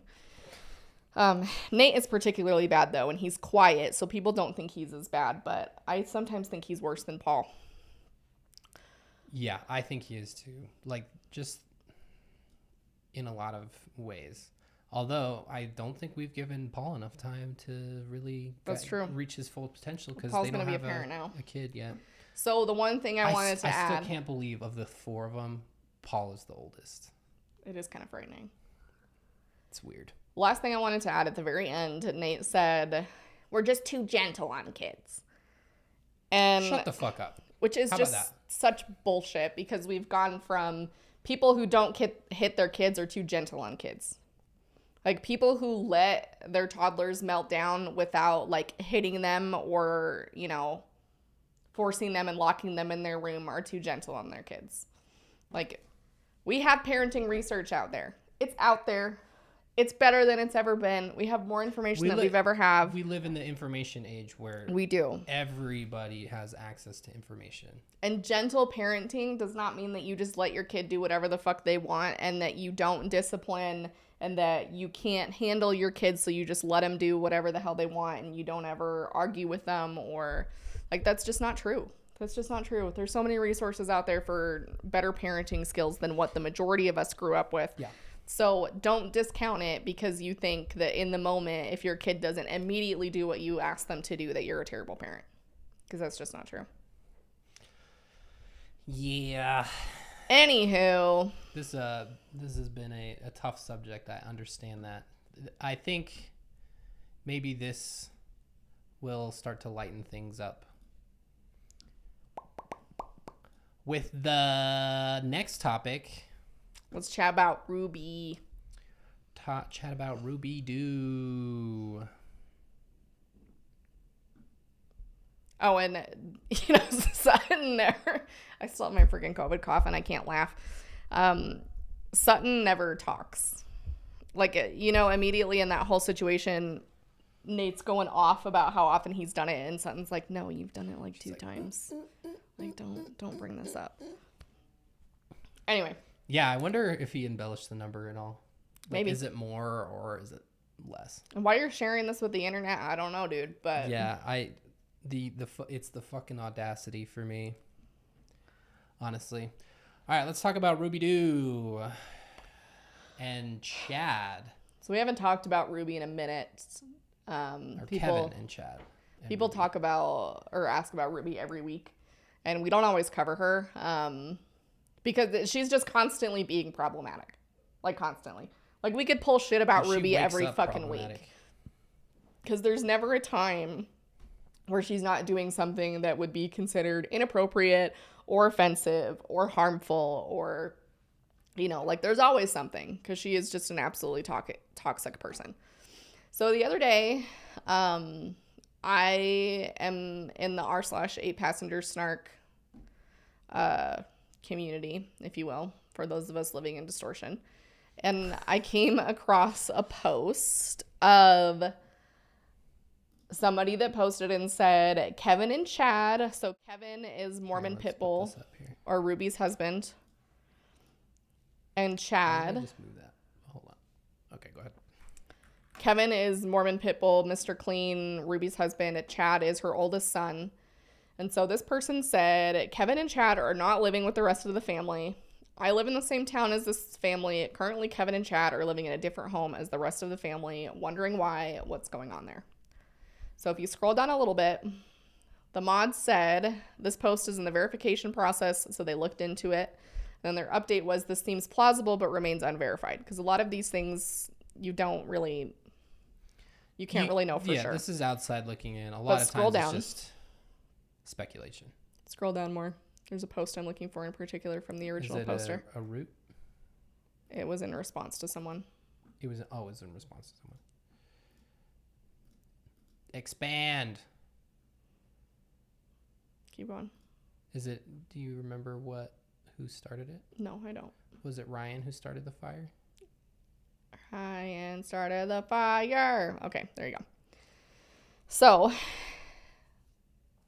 the person that made the post reached out with some information. So they said, trying to give as much info without exposing where the kids work, but 2 of their kids work at the same place. Although they work the same shifts, they don't come together. Chad told friends close to us, him and his dad are no longer living with Ruby and the rest of the family. I know it's hard to verify info like this, but I wouldn't be posting just to make drama. Admin, feel free to reach out to verify information privately. Just want to protect these kids and their privacy. So, in the world of the internet, there are people that just get on to start shit, right? And there are people that just get on that want karma, that want views, that want clicks, whatever. Us. Kidding.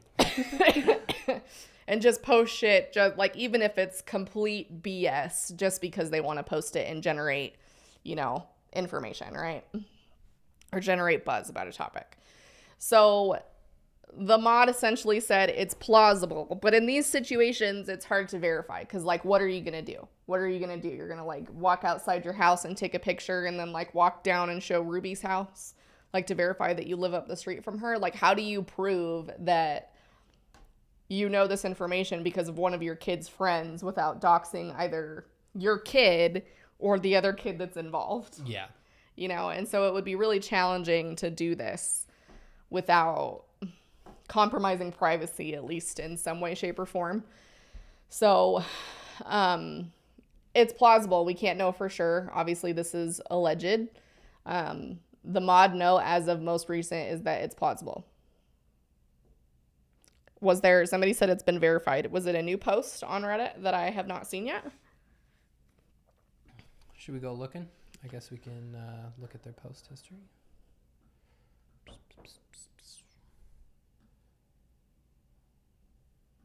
Doesn't look like anything in there. Too much in there. Go back to the sub maybe. Let's go to a passenger's snark and we'll see what's going on. So McKay's gonna look in here. Oh, confirmed 56 minutes ago. Wow, look at you guys on top of this shit. Wow. Wait, where's that?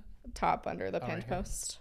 Free Chad, an anonymous user came forward and shared concrete evidence of the move. They wish not to give details in order to maintain their privacy as they do have a relationship with the family. Kevin's move has not been verified, but Chad is definitely out of the house. Update, it has not also been confirmed that Kevin and Ruby do not have contact with each other currently. Dude, oh, we shit. fucking knew it that connections was a fucking issue. Oh my god. Wow, look at all y'all in here. Look at all you 8 passenger is, snarkers living in distortion. It is definitely sad when things like this happen, especially when it comes to the kids, but I can't think of people who deserve it more. Chad has graduated high school, or is this his senior year? Snarkers. I think he just barely graduated. Did he just barely graduate? Because I'm trying to think, like, in realistic... Is it realistic that he can move out on his own and be living somewhere else independently of Kevin? Not in these days. That's what I'm thinking, is it would be challenging for an 18-year-old in Utah County, really. Ruby and her bestie. Yeah. So, I don't know. Here. Guys, Wow. I'm a little shocked. I'm a little shocked, you guys. I can't believe this. I mean, I wondered if there was going to be, and some of the snarkers in the community have kind of noticed that there's been like less involvement or like less pictures of Kevin and things and less involvement like of his and connections. And so somebody thinks he's a senior. So that being said, it just doesn't seem realistic to me that he would be like out in his own apartment. Maybe, just maybe, he's with a family member because, we've established at this point that Ruby's family generally doesn't talk to her because of all the connections bullshit. 6 passengers and 2 overboard. Rest in peace, dude. Rest in peace. Kevin was an admin. Oh, in the Connections Facebook group. Okay, and he's not active or he's not in there anymore. Ooh. I saw something about that. And definitely, I mean, if you watched 8 Passengers, he turns 18 in February. Yeah. So it's not realistic that he's living on his own. So, wow. This like, to me, this is worst case scenario. Like, this really is what I thought would never happen because I really thought Kevin was in it as deep as Ruby is. I really thought, because... It seemed like they were all in. I mean, this dude was talking about, like, intimacy issues. Yeah, when they first started, like, his sex life and stuff. Yeah, on their little social media podcast thing or whatever. Their little meetings. So it seemed like he was pretty much all in. Chad was the one that had to sleep on the floor in the wilderness and then on a beanbag because Ruby and Kevin took away his bed. Connections is a basically cult that's been started by Mormon blogger Ruby Frankie and her new bestie Jody. It's like one of those exhibit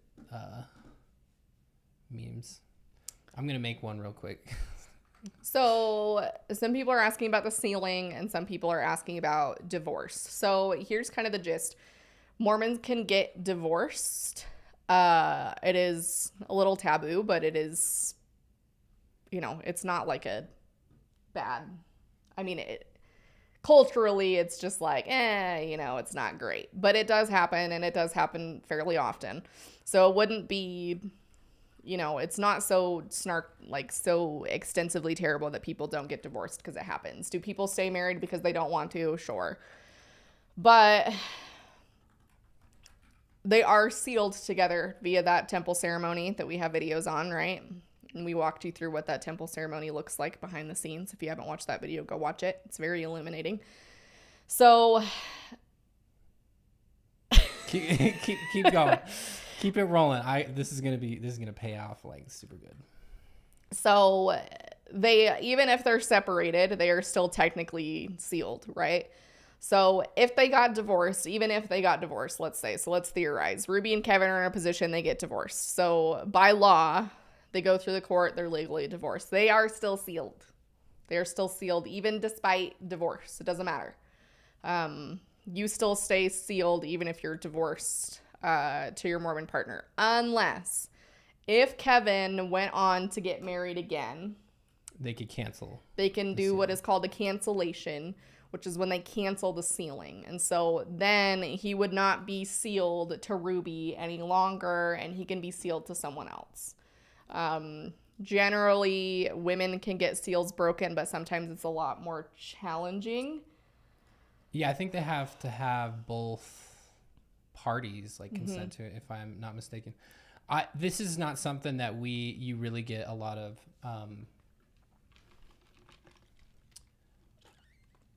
It's not something that happens a lot.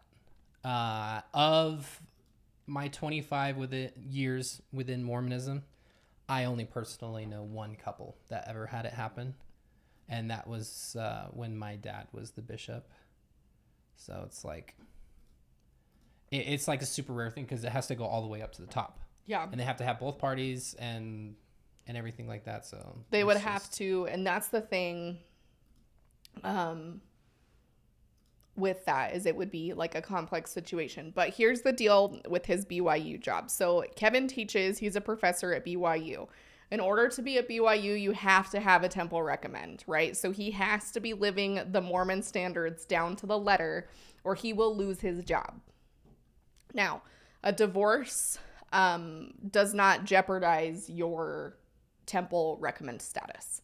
The only way he would lose his job is if he was violating Mormon rules and would have his temple recommend revoked. Now, let's theorize that maybe infidelity is involved. Like if Kevin cheated on Ruby and Ruby shared that information or he divulged that information, there's a chance he could be excommunicated because he broke his temple covenants, and he would lose his temple recommend, generally speaking, in that situation. Yeah. But if Ruby's just on being like a unstable person and he wants to get divorced, it's not going to impact his job at all. Like, he can still stay at BYU, especially if he's not involved in anything and he's not, if he's not being abusive or, not having affairs, then generally there shouldn't be an issue with his job. My parents canceled their sealing. Yeah, it's not like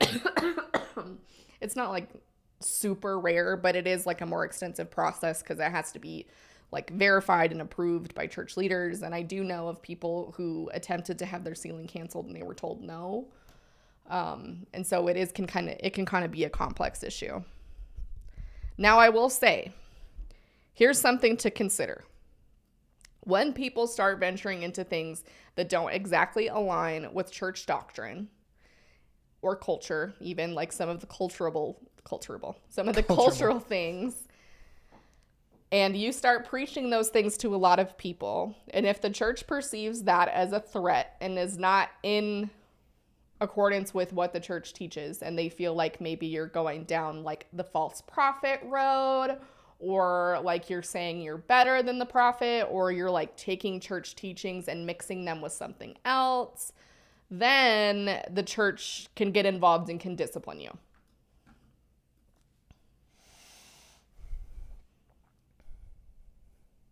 Did you Crazy. put this up already? No, I haven't yet. Oh, okay. I stopped so you can put Oh, this okay. out. Here you guys go. Low effort meme right here.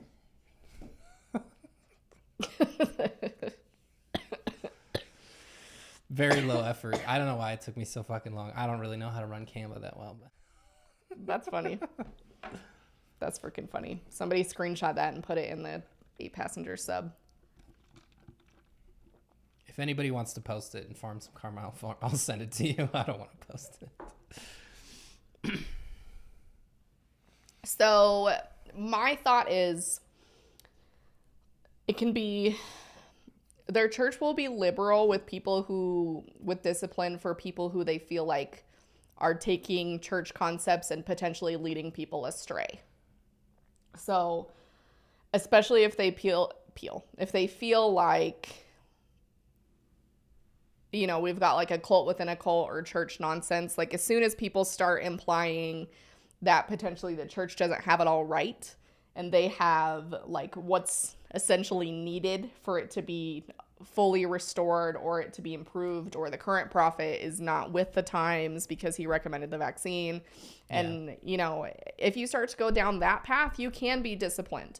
The thing that makes the situation as kind of unique is that Ruby is very much in the public eye. I would go so far to say as she is famous in Utah. Like if you're, especially if you're in Utah County and you walk by her, you're going to know who she is. And so she might be on a higher level of like observance than your regular person, because all the church cares about is PR, right? So if she's getting a lot of attention and a lot of views and she's starting to say these things that don't necessarily align with the church is going to be like, what the fuck? Like, no. What is going on? They're going to want to separate themselves from Ruby because they see what she's doing as leading people down a path that does not lead back to the church. Does that make sense? Hopefully that makes sense. Yeah, if you haven't joined 8-Passenger Snark, go over there. Surprisingly, there's only like 6,000 or so members. I really thought there would be more than that. I think it's around 6,000. So go hop over there. Feel free to share with people that we talked about it tonight, because I know people ask from like a Mormon perspective. Somebody asked something about if he left the church or something. I highly doubt it. Yeah, I don't think. Yeah, because his employment is contingent on his status. So if Status? I guess, oh fuck, Who the fuck are you, Megan? dude, I'm Megan. Oh my god. Embarrassing. I'm embarrassed for you. I'm renouncing feminism. You know what? I'm no longer going to sit at the computer with a cat and a glass of wine in my hand, because fuck that. You're done. I'm not going to be a modern woman. Nope, no modern woman for you. Yeah, his employment is contingent on his status of being able to hold a temple recommend or not. And if he's not able to, then he will be terminated. And I don't know what it's like now, but for me, I think there was a Reddit post recently of somebody detailing that they worked for the church and they said they weren't going to get their temple recommend renewed. But when I worked for the church, it was like an audit system where they would just randomly audit you. And then if you weren't in good graces, then you would have a little bit of time to remedy that. They would give you enough time that you'd be able to make appointments and get that taken care of. Otherwise, if you couldn't produce a valid temple recommend, go back by to the deadline, Reddit post. You would be terminated. Oh my gosh, my thighs freaking stick to the chair. Jordan has sticky thighs. Yes. Okay, This so Reddit post? yes. Should we refresh? So the other thing that I'm thinking, so we know that they've moved. So I think Ruby's in too deep and Kevin doesn't want any part of it. That's what I'm thinking. That's my honestly, gut. I can't. She's so fucking insufferable online. I can't imagine that she just turns it off. Stop there. Right here. So the mod said 2 separate people came forward with some evidence of the move, which was quite recent, within the last month. I'm sure more people will find the sub and tell their stories. So, you know, there's that for sure. Oh, is Kevin tenured? I don't know how long he's been there. He's a little young to be tenured, but maybe not. Status. Keep going. Yeah, now I'm gonna be like expecting people to react to my full of hell shirt whenever I go out in public. Go which way? Go down a little bit.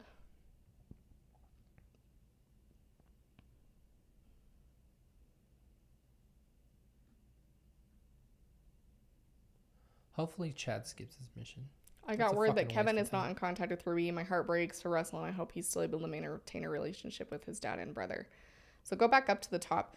So from what I can gather from here, we've got 2 younger kids at least that are involved. Maybe 3. Oh, I think there's only 2. Is there only 2 left? I don't know how many are left. Young ones? Yeah. Like elementary age, I think there's like 2. I don't know. So my understanding is in this scenario then is Jesus. Sorry. Kevin and Chad are gone and Ruby has the rest of the younger kids. And so I would argue that maybe, you know, under 18, generally, you know, maybe she's under the understanding that mom keeps the kids, but Chad's not 18 yet. It doesn't sound like. Somebody said he turns 18 in February. So technically he's still a minor. Yeah. So I wonder what the conversation then was between, you know, Ruby keeps the younger kids and dad leaves with the older kid. And the oldest is at college, so that's not a law, probably. No, and I mean they're not getting at this point they're not divorced, so we don't have a custody agreement. Yeah. I don't know. But moving is pretty serious. Like that is pretty serious, yeah. Are we talking, I would want a little bit more details as far as the moving, because like are we talking they've secured like an apartment and are living in an apartment, or are they in like a temporary situation like with family or something? Like with family or in a hotel? Like what's the situation there? Yeah. No, Chad was debating going on a mission, but I don't know. Like at this point, I'm not going to speculate on Chad's level of involvement with the church, but it seemed like he was in a good place with the church at the baptism of what's-her-face. The baptism, yeah. But, you know, it's hard to know. It's hard to know. Hopefully he doesn't. Yeah, you might not show it. I mean, I was at church. I was going to church for a long time, even though I didn't want to. So it's really hard to say, and depending on how strict Kevin is, maybe there might be a difference there. But shit, man, I don't know. Is platonic friend Jody gonna help out with the younger ones? That's what gonna happen. Gal pals. Man, this roommates. They were roommates. Oh my god, they were roommates. I don't know. I feel like this takes it to a different level. Jody put her in this fucking position, basically. So I think Jody, out of the kindness of her heart, should be helping out. Just my opinion. Just saying. I feel like personally, this takes the manipulation of, I was just going to say Judy, of Jody up a notch for me. Because like I already felt like Jody was really manipulative and kind of intense. And to me, it seemed like she was really kind of manipulating Ruby into like using her platform and taking over her Instagram. And so it definitely felt that way for me. But this is just a fucking whole issue. This is a whole other thing. And so I wonder if this was, you know, what are Jody's intentions? Was this the point all along?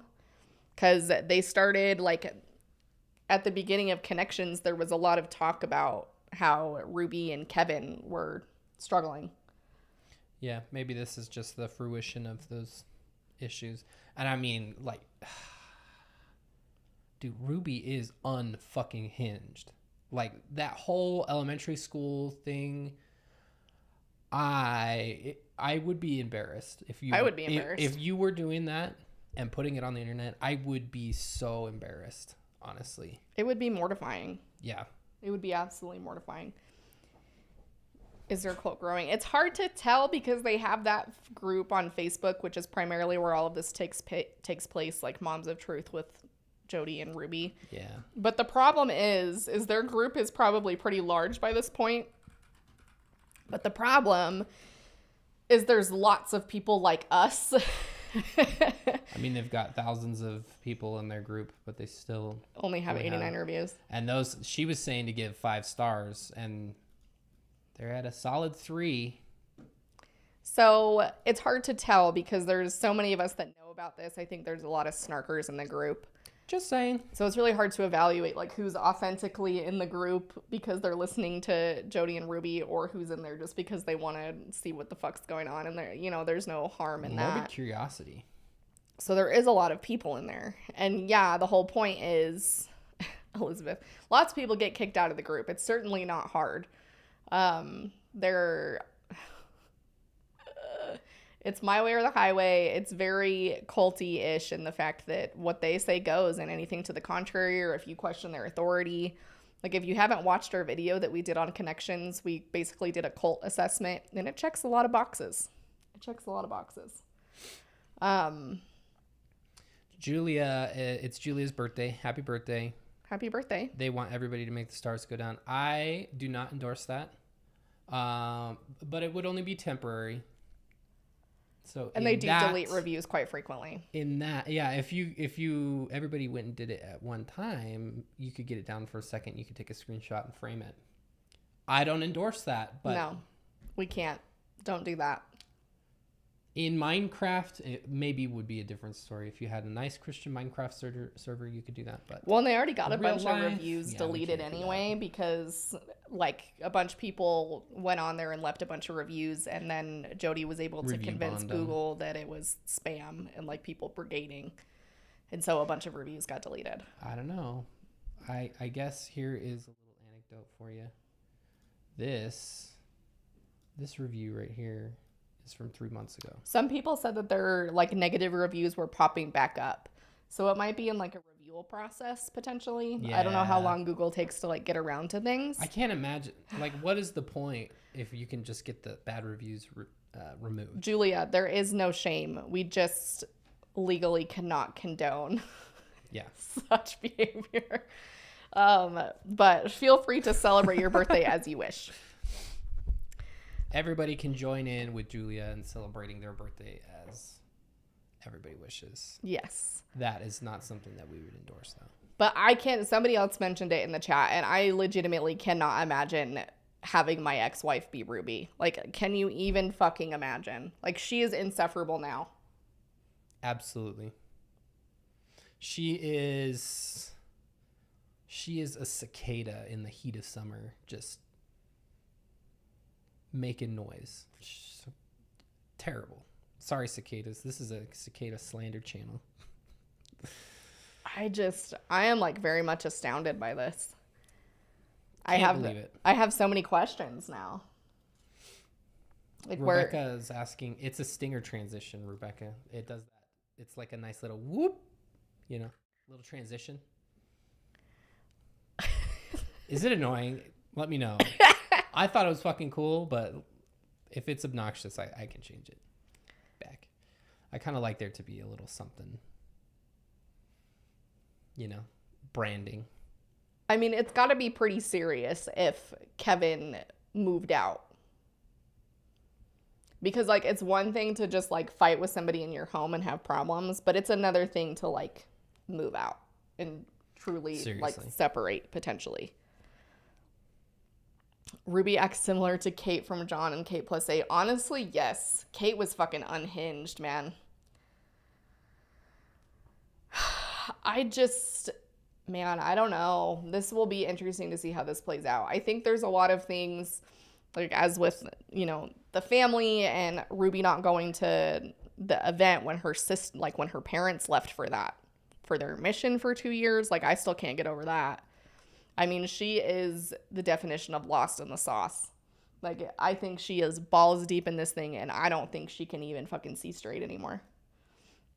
And so I'm kind of curious as to how, like, what's been going on behind the scenes. And at what point was Kevin like, this is... Sorry, I'm changing this. Go ahead. At what point was it like, Kevin's like, I'm tired of this. This is like, what was his point? Is it that it's unhealthy for the kids and that she's truly being like unhinged and it's not helping? Because as much as Ruby is a shitty person, I mean, Kevin went along with everything. Yeah. He's complacent at the least. And so is he really problematic like Ruby? I mean, maybe not with the connection stuff, but I mean, he allowed Chad to, sleep on that beanbag in the basement too. Or, I mean, even if he didn't agree, he let it happen. So it's complicit at the very least, like you said. So. Yep. Yeah, Juby is a real menace right now. Here, I changed something. Let me know. I know this is annoying, but let me know if the volume dips. I didn't know that there was an option to change things. Happy early birthday, Julia. We're all about it. Or, yeah, that's a fair point, too. Or did Ruby kick him out for not being all in? I mean, that's a fair point, too. I mean, I'm assuming... Highly fair, honestly. That Kevin left of his own free will, but now that's a really good point, Ginger Lady, to say that maybe Ruby kicked him out for not being in it enough. And for maybe Chad, because he's older, can speak his opinion. Maybe she kicked him out. Could be. I mean, she sent him to fucking Arizona because he pissed her off. Well, and he's... Hell yeah, dude. I'm learning things. No volume dip now. I knew exactly how to fix it. Love it. Love it. Love it. Love it. Well, and Ruby's very controlling. So it wouldn't surprise me that she had, or, was being manipulated by Jody and being like, well, if they're not going to if they're not going to adopt the principles of truth, then they're living in distortion, and you can't live around people who are in distortion. And so her young kids wouldn't be able to live in distortion because they're young and they listen to what she says, because otherwise she'll fucking hit them. Distortion is when no listen to Ruby. Yeah. So basically. But if Chad has an opinion and so does Kevin, then they can be living in distortion because she can't control them. I mean, maybe she could at one point, but Chad's old, and if Kevin's starting to, get a little sick of it. But if they have no contact whatsoever, that's an additional level of concern. Yeah, because seriously. There's coordinating on childcare and things. Cutting them off and stuff. Is he able to access his kids? Because if she truly kicked him out and was like, fuck you, then he doesn't have access to his kids. Yeah. And they're his kids. Well, I can imagine that she wouldn't want to be coordinating with him, because if that is truly the reason, because he's living in distortion or whatever, then she's like, I don't want you to influence our kids to live in distortion as well. Yeah. Well, and people are saying the only thing dipping is Kevin. I love that, guys. Thank you. If you're just joining, we're talking about Ruby, Mormon mom, 8 Passengers, who ran 8 Passengers, has started a cult basically with another woman named Jody. And their whole thing is that they teach principles of truth, which is a bunch of bullshit. And if you are not living the principles of truth, then you are living in distortion, is what they call it. Yeah, if you would like to know more, let me pull up this. We have a whole video on it if you've never seen it. Let me show y'all. I'm doing it again. I'm sorry, everybody. I thought I was done with this screen recording thing. Boom, boom, boom, boom. This video, where did it go? Right here. Is Connections a cult? That's Jody. Connections Classroom is the coaching business that they run. So that's one of their buzzwords, is living according to truth with a capital T, or living in distortion, which is the opposite of truth. Yeah. And if you haven't seen anything from 8 Passengers before, we have a video on them, describing them as a whole. Ruby had a meltdown over her child doing a TikTok dance flash mob at school, just for their peers, not to put it online. Not that she would ever have an issue with parents putting their kids online, because we have she that definitely one. doesn't give a shit. We have this one. We evaluated them from a Mormon point of view. And then there was one old reaction video we did about them. I think we talked about there. And then where did we talk? It was one of our very first ones. These are getting old right here. Boom. Bra shopping with 8 Passengers. So the old me. Yeah, we've got some videos on them. We got some stuff. If you look, it's Bing Bong. Bing Bong. We'll Bing Bong Brittany down. So, man, I don't know. This will be interesting. I wonder how long before the T channels break into this shit. But here's my other thing. I don't think she's big enough for them to give a shit. Marky's covered. Marky? Look it up. I think they've got like 203,000 subs. MARKIE. 8 passengers. Marky. Who the fuck is Marky? Look, click on the channel. I think they have like 300,000 subscribers. Yeah, 335,000. Anyway, so somebody brought up the point of Lori Vallow and Chad Daybell. So if you're not aware, I want to talk about Gabbie for a minute too. Don't let me forget that. Let's do that. If you're not aware, there's 2 terrible people that were Mormon that essentially created their own cult, basically, but it got like really intense really fast. And so the only people that were living their cult values were essentially the 2 of them. And they each, were involved or complicit or did kill their spouses so they could be together. And then that Minecraft server was set to private. And so then essentially what happened is they both had previous kids from their previous marriages, and all of Chad's were mostly older and Lori's were younger. And essentially they got so in depth into this whole nonsense that Chad was thinking that he was the new Mormon prophet and Lori believed it. And so they went on this whole like tangent thing. And they went down a path because they truly authentically believed that they were living like the authentic Mormonism. And Lori believed all kinds of shit. Like she was married to Moroni, I think, truly. Yeah. There's a lot of videos on the 2 of them that you can go see like the details. But they are whack as fuck. And it was all based in Mormonism. And just they were tried and true Mormons and then went down an extreme path that was just like initially like meh, and then things got more extreme. And so then Chad ended up killing Lori's 2 kids and burying them in his backyard. A really good resource for somebody who's covered this is the L Mom. She's done a lot of videos on these 2. True Crime Unveiled. True Crime Unveiled with the L Mom. Yeah, she's ex-Mormon. Yeah, it looks like she's had an issue with her account and people hacking or something, but she does have a lot of resources regarding all of this shit. She does. And there's tons of true crime videos about Lori and Chad Daybell. Like if you pull up their pictures, like people will probably recognize them. I'll just zoom in here so you can probably see them. These aren't great images. They're not the best. Here's Chad Daybell. Just Google it. I'm right here already. Here's Lori. I don't want to put their face in a bigger, higher resolution than I have to. Anyway, they were mainstream Mormon. Them. Fuck Lori. Fuck Chad. They can freaking rot. They were not fundamentalists. They were mainstream Mormons. They were totally normal mainstream Mormons, came from Mormon families. Like there was nothing fundamentalist about these 2. And then they started into this little weird group where they all had these weird ideas about how Mormonism is not living up to the way that it was intended. And so then they started their own thing, and Chad thought he was the new prophet, and Lori followed him around, and then they turned into like this whole thing, okay?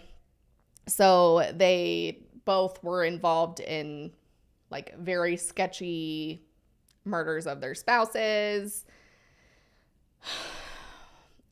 And Chad killed Lori's kids, and Lori didn't care. So now they're both in jail awaiting trial. And so the example that it just kind of brings for me, there's a Dateline documentary. There's also a Netflix one that's coming out. I don't know if it's coming out yet. It looks really good. So check it out on Netflix. We'll let you know when it comes out. McKay will look right now. September. In September, Sins of Our Mother. Yeah, it's called Sins of Our Mother. We watched the trailer for it. September 14th. So, essentially, the connection for me with this is that Lori and Chad were also...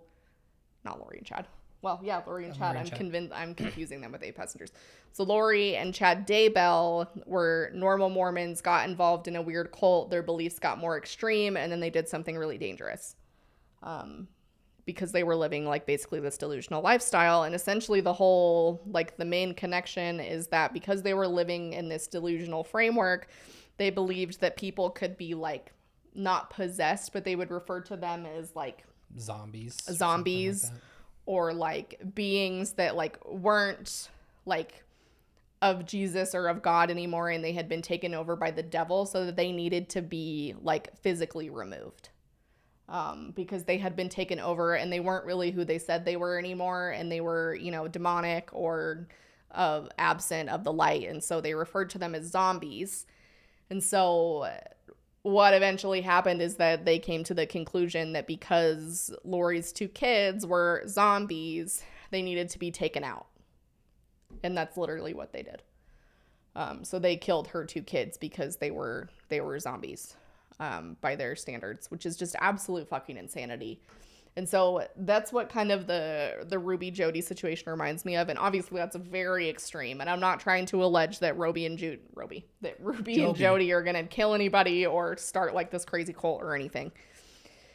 But it's just an example of kind of how an already relatively extreme religion, and then you bring in some other extreme ideas and walk down kind of that extreme path, it can be a slippery slope. And so I'm not saying they're going to murder anybody or their own kids or whatever. I'm just saying that it can kind of lead to some harmful ideas. Themselves. Yeah. And yeah. I mean, when your entire framework of belief is based on the people who don't believe the same thing are to be totally cut off and out of your life, it can be a tough thing. Yeah. Especially in family dynamics like Ruby and Kevin's, where it's, you know, if he's not all in, then that effectively ends their relationship and the family gets split. Yeah. Jordan freestyling new couple names for John and Ruby. I swear it just comes out so weird sometimes. Yeah, their names were JJ and Tylee were their names. And this was all happening in not like Utah Mormondom, but in Idaho Mormondom, because they lived like just inside Rexburg, where Southeast BYU Idaho is. Yeah. And so, and like I said, they're both in prison, so awaiting trial. So I'm not trying to make connections. I'm not alleging anything. I'm sure Jody and Ruby are, you know, stable human beings, maybe.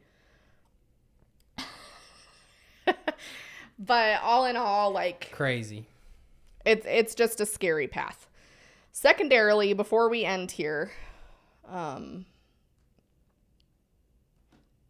supervisor still doesn't call me. Oh, I thought you were in the clear on that. Aren't they East Coast? Florida, yeah. So anyways, the last thing I wanted to talk about. Oh, it's like 11 there. The fuck? This has bothered me. If you're not on TikTok, you probably don't even know unless you pay attention to like tea channels or gossip channels, whatever. Gabbie Hanna, who's a celebrity, let's say, she was on Vine. When Vine was a thing, she was really big on Vine, and then she kind of got on YouTube and kind of went from there. And so she's kind of what people would call like the problematic influencer. Like, she's constantly starting drama. She's constantly fighting with people. Like, you know, she's been known to like stir up tea and lie about some things and has said some problematic things. So like, all in all, she's kind of a controversial figure. She, you know, there's just some things, right? So Gabbie has talked about being bipolar.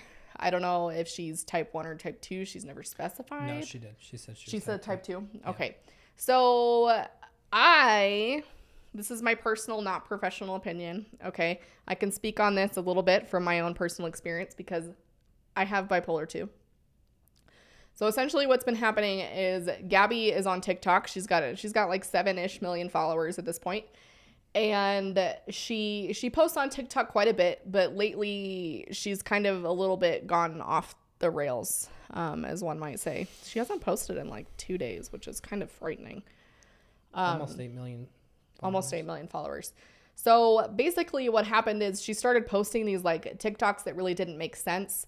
And then for a night or two, maybe 3, she posted like every like 15 minutes. Like every 15 minutes she would post. And so people were like, what is happening?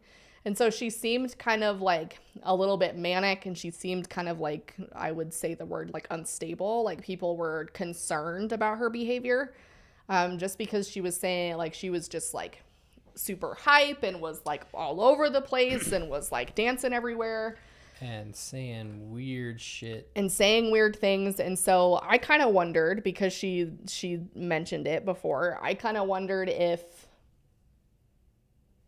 she was having a manic or a hypomanic episode. Okay, so I was kind of wondering. And you know, we don't want to armchair psychologist or diagnose, right? We don't. And even as like a therapist intern who does this for work, who like works under a supervisor and navigates these things that I see a lot of times, like none of us, like even a general therapist or, you know, a psychologist or somebody, none of us are going to touch that with a 10-foot pole, or at least they shouldn't, because you're not Gabbie's therapist. Like, yeah, we can talk about general symptoms that are common with bipolar 2 and manic episodes and hypomanic episodes, but none of us can speak on actually what's going on, because none of us are Gabbie's therapists. And if you are Gabbie's therapist, you're not allowed to talk about it. So we don't want to just be throwing out things. I've seen people say like she has, you know, borderline personality, and I've seen this, and she's talked about being bipolar, so I'm going to take her word on it. But she's posted a ton of TikToks. And so it's been a little bit concerning to watch. So she kind of ventured into getting a little bit more unhinged. And so she started getting like into really a lot of religiosity stuff. And sometimes people who have like hypomanic or manic episodes will get like really staunch religious. Like sometimes it's a thing that happens where they just get kind of like hyper focused, like very suddenly hyper focused on religion, and like we'll just show. I'm not going to play the sound to this, but just as a frame of reference, this is like pretty tame. So like she came up with new, like she rewrote, she said the 10 commandments, and she wrote them out on her driveway. I don't want to share anything that she's posted like of her behavior or things that she said, but this is like just an example. Yeah, it can be rather triggersome. This is pretty tame. This is pretty tame. And so she's done things like this, and you know, religious stuff is always kind of scary, like from my perspective as somebody with bipolar, because it really, like for a lot of people with bipolar, can kind of indicate going down a hypomanic or a manic path. And again, I'm speaking from my own experience as a person with bipolar. This is my personal experience. So people have kind of watched this unfold because she's posting so much. And so she eventually started talking about essentially being like, she referred to herself as the second coming of Jesus Christ. Okay, will you take this off? So obviously that's concerning behavior, right? Like that's something that happens. And if you're bipolar, or bipolar type 2, or if you've ever had a manic episode, one of the common things that happens is kind of like there's some delusion about who you are as a person, and lots of people tend to get like really feelings of being like really powerful and like on top of the world. And they kind of, a lot of people who are having really severe manic episodes will get into a space where they're like, I'm the president of the United States. Like I had a friend who had a manic episode, and she was convinced that she was literally the president of the United States, and so she didn't understand why like people weren't treating her as such. And so that's a really common thing. It's a really common thing to think that you're God, that you're Jesus. So like Gabbie's like, I'm the second coming. And again, we don't know anything for sure, but that's also like really interesting behavior. And so it's just the main point that I wanted to make here, essentially, is she's saying a lot of problematic things. And if you've ever worked with people who are in a manic episode, or if you've ever been in a manic episode, you will say and do a lot of things that are embarrassing, horrifying, that you're going to regret, because you're just kind of in an alternate state of mind. And when you're in a manic episode, and again, I'm talking from personal experience, like, you know, you're not aware of it in the moment. Like, she made many posts and she's like, everybody's telling me that I'm manic and I'm the happiest I've ever been. I'm not manic. Yeah. And when you're manic, you don't think you're manic, right? When you're, you know, when you're in that space. Well, and then she moved to a point where she was like, guys, I understand what you're saying, but my therapist told me that I should embrace the mania because it's a tool that's been given to me. I'm like, nope. I hope that is not the case. That is not good. No therapist would. I would really hope not. I would really hope not. Hope not. Because manic episodes are very serious. And treatment for manic episodes are going to be different depending on the person. But if you are in a manic episode, you need to seek help. And the easiest way to do that is by, you know, going to an emergency room, because treatment for mania is going to be different based on the person. But generally you need to be seen and taken care of. And that might mean medication or intensive, you know, inpatient. Like, there's a lot of things that they can do to get things under control. But essentially you're not going to think you're manic when you're manic. That's just kind of the whole point. And you are. It's delusions of grandeur. You're just like really in an alternate kind of framework. And so she's saying a lot of things that are offensive. Okay, like she's made some really racist comments. Transphobic. She's made a lot of transphobic comments. And she's very much in this religious space where she's the second coming of Christ. And so she's really telling people, like, you know, I'm here to tell you that Mother God, like, loves you, and I'm here to explain this to you, and I can help you if you guys would just listen to me. Like, I'm here. Listen to me. I can change the world. I can help. And she truly, truly thinks that, and she truly believes that right now. And, you know, I've seen a lot of comments, and the main thing that I want to come across here is that when somebody's in a manic episode, it's not the time to hold them accountable for their behavior. That is my personal opinion, because when you're in that state of mind, there is no level of accountability or responsibility, because you truly believe you're not doing anything wrong. Yeah. It definitely doesn't mean that it hurts people any less, because it absolutely does. It does. Like, when you've got this kind of a platform and you're saying racist, transphobic shit, it hurts people. There's no questioning that. There's no skirting around that fact. But we were just talking about with children and children and punishing them like Nate likes to do. Is the moment that they're having a meltdown the teachable moment? No. So, like, I totally understand that. And then there's just a lot. This has really been pissing me off with TikTok lately. Like, it's to the point where I'm almost just going to take a break from it altogether, because there's just so many people talking about this in so many ways. And it's even devolved to the point where people are theorizing that this is all just an act because her album that came out in July fucking tanked. And it's just so, for a platform that is all about being mindful about mental health and everything. And this was not a small video. This was a video that had effectively blown up. But then just turning around when someone is having an episode and they're being problematic and just being like, she's just fucking making it up. She's just wanting to get clicks for her. Like, it is really disappointing to see people just turn on that shit on a dime. And then you get all the bipolar people who fall by the wayside, who are like, wow, if I have an episode, are people going to believe me, or are they just thinking that it's going to be for attention? And here's my thought. And when all of this was going down initially, I talked about this on Instagram. Like, essentially, when someone, you know, a friend or somebody else comes to you and they look like they might be having a mental health episode, just believe them. The consequences could be very real if you don't.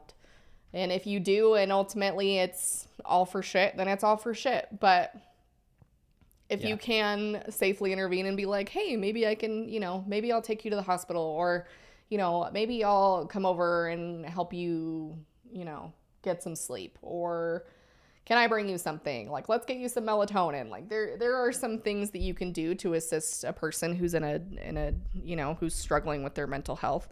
If someone's in a manic or hypomanic state and you're not a mental health professional, nor there, so it's hard to tell. I mean, you can just kindly encourage them, which I don't doubt that's happening with her. I'm sure she's like, I've had friends that are calling me and telling me I'm manic, and that's kind of what happens. Like, Yeah. She doesn't believe she is. People who are in mania or hypomania sometimes don't believe that they are. And so it really might take some serious intervention, and it's not your job as a person to do that unless they're threatening harm to themselves or someone else, and you can call 911. But a lot of times, somebody asked about how long these episodes can last, and it depends. Some people can be a few days. Some people can be months. The dangerous thing about mania and hypomania is it has like a really intense impact on the brain, and it really... things are just really intense that are happening in there. And so after, a lot of times for people who have bipolar, after they come down from a manic episode, they'll typically, for a lot of them, not all of them, but some of them will go into what they term as a depressive episode. And so the high to the low is very extreme. So if you're manic and you're super high, like, we want to have a steady come down, but sometimes if you don't, and the brain just does what it does, and you eventually come down and you hit just really fucking hard. And so I hope she does get help, because trained medical professionals can help you navigate that. Psychiatrists can help you navigate that and what that looks like. People are asking the difference between mania and hypomania. So hypomania is like the step down. It's like from just mania. below the surface, basically. So hypomania, you'll have some things indicating to you that you might be going that direction. So like a lot of it is like an extreme sense of productivity, kind of a sense of euphoria, feeling a little bit like you're like, okay, cool, I'm killing it. Talking really fast is a sign of hypomania. Not sleeping. So those are all things that can happen, and it really just depends on the person. Like, somebody might just jump from normal to manic. Some people might go hypomania back to normal. Like, it really just depends on the person, and no two people as far as mental health issues go the same. But even when you're hypomanic, like, you want to be treated when you're hypomanic. Like, you should be communicating with your psychiatrist or your therapist, and you should be doing something during that period, because hypomania can go quickly from hypomanic to manic, like super quick, very quickly. And generally bipolar type 2 is more hypomanic episodes, more depressive episodes, but it is considered kind of the less severe. But in my experience, depressive episodes are more common with type 2 and kind of mood cycling, whereas type 1 is kind of perceived as the more severe side, where rapid cycling can also happen, but the highs are really high and the lows are really low. Yeah. Last year, Jordan returned to a psychiatrist because she wanted to get back on meds, and the psychiatrist was unaware of the possibility that she might have bipolar 2. Like Jordan for a lot of was people. as well, and she's prescribed, what was it, Zoloft? Mm-hmm. And Jordan ran off of about 1 hour of sleep for 2 weeks straight without ever being tired during the daytime, before she said, this is not right. And we talked to another. The worst fucking part about this was she's essentially in a crisis mode where she's like, I can't sleep. My thoughts are racing all the time. I can't sleep. I'm never really tired. Like, I wanted to work. Like, when I mean productivity, I mean insane productivity. She was like making lists of video topics and stuff. Well, I like while I'm dead asleep. When he's asleep, like, I wanted to take my computer and go sit in the closet and work, because I was not even remotely tired, and I was like, I am amped. I can get so much shit done. Like, holy fuck, let's go. And I wasn't even slightly depressed. I was like very amped. I talked fast, like, and the no sleep thing. Like, some people are like, well, you don't get sleep and your mental health gets worse. Sometimes the unique thing about being hypomanic or manic is, even though you're not getting sleep, I mean, obviously your body needs it, and not having sleep aggravates a variety of mental health conditions. But when you're not sleeping, like in my experience with hypomania and mania, for a lot of people, they don't get tired. Like, so you're not sleeping, but you're not like at a point where you're like, I'm really fucking tired, I need to sleep. Maybe when you're coming like down on the other end. But it wasn't a problem for me that I wasn't sleeping. Like, I was getting so much shit accomplished, and I was just fucking around, and I was like, I don't even fucking need sleep. And it wasn't until I told my therapist what was going on that she recognized what was happening. Yeah, she's really good. And then I had to go to a psychiatrist to get that sorted out. Yeah. The worst part about it was the psychiatrist that she got the Zoloft from was, like, not contactable. Like, the office wouldn't even pick up the phone. She talked to her therapist, and her therapist couldn't even get a response from them. Nobody would do anything to help. So we ended up having to go to somebody else that was a friend of her therapist. And oh my God, it was getting pretty scary. It was like, you can't do anything because you have this prescription, and she can't just quit it cold turkey. Mm-mm. So nope. So that's the thing. And if you're not under, a trained professional and being taken care of that way, it can get really dangerous really fast. Yeah. And it can get really harmful really fast. Like, if you suddenly, if not to talk about Gabbie in particular, but I would be concerned if somebody who was bipolar was like, I'm the second coming of Jesus Christ, or, I am Jesus Christ, but I have to die in order to fulfill my purpose. And they're literally in the frame of mind that that's what needs to happen. And then they harm themselves, and so it's a scary thing.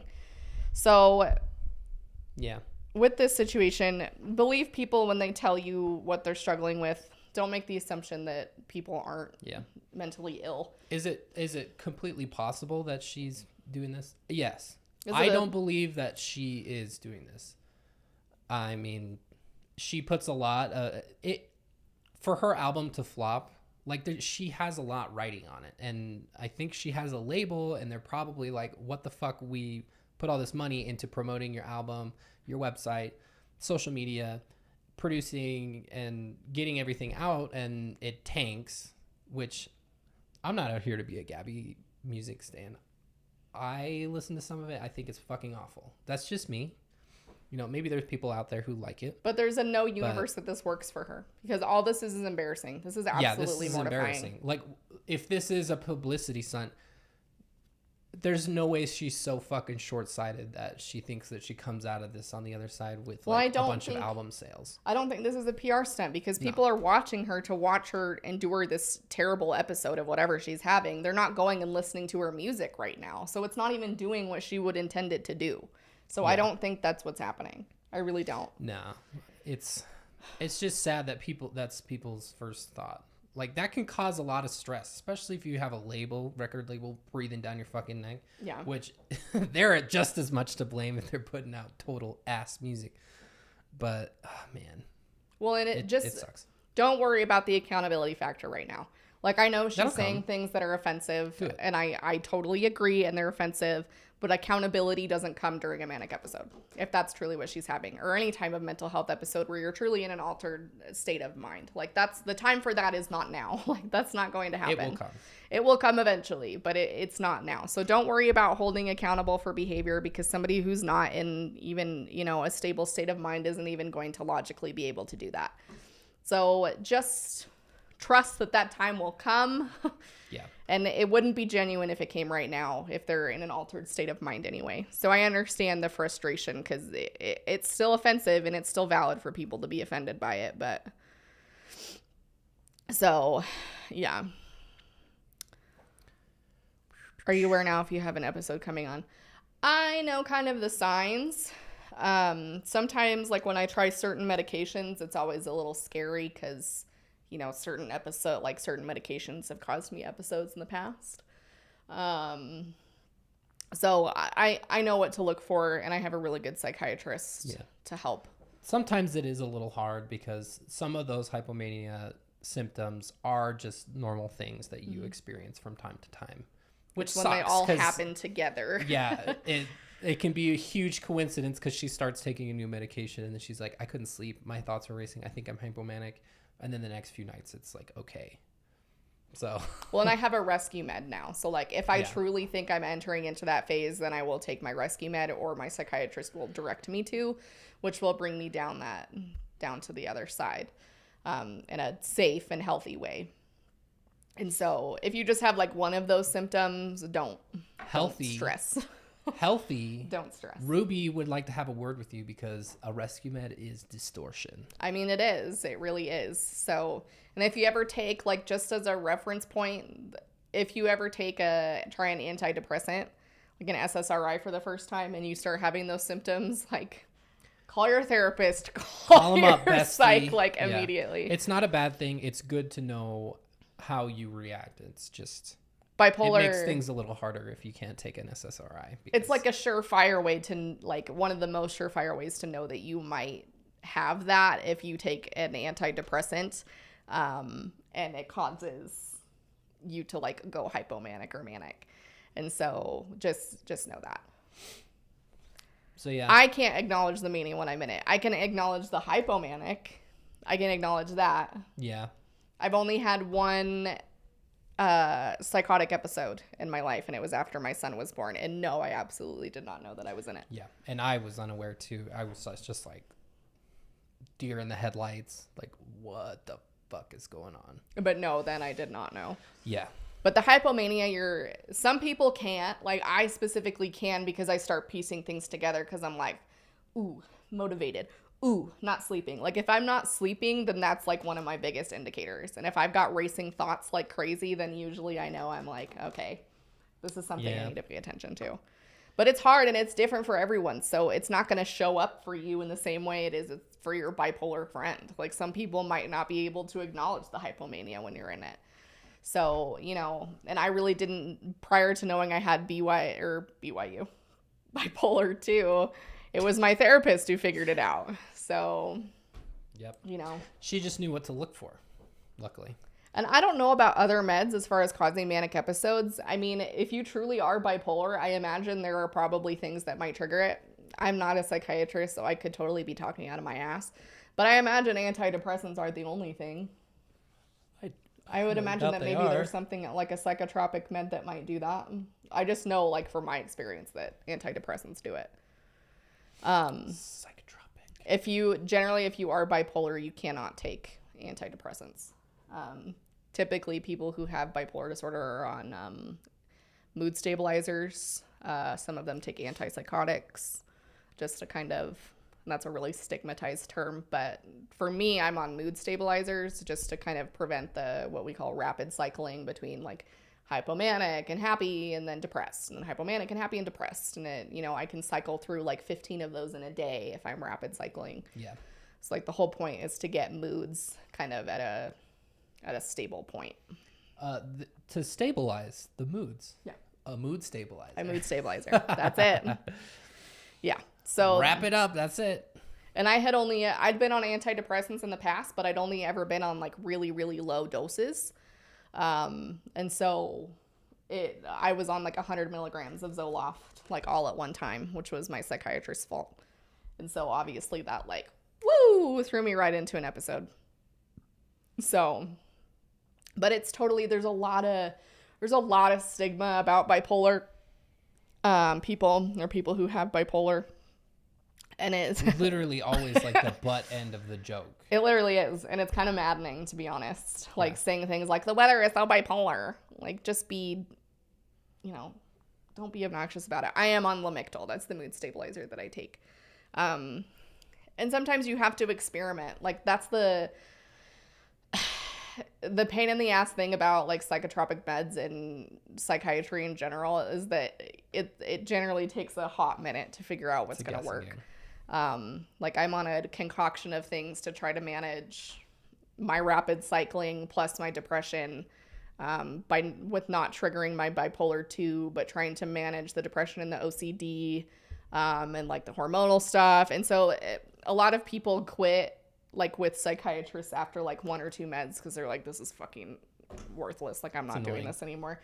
But you have to stick with the process because sometimes it takes, like, a handful of times before you find something. And sometimes the most obnoxious thing, in my opinion, about psychotropic meds is for a lot of them, you don't really see any difference from like 2 weeks on. Some of them are immediate. Like for me, it generally takes like 12 weeks to really get to a therapeutic level where your brain and your body is recognizing the medication.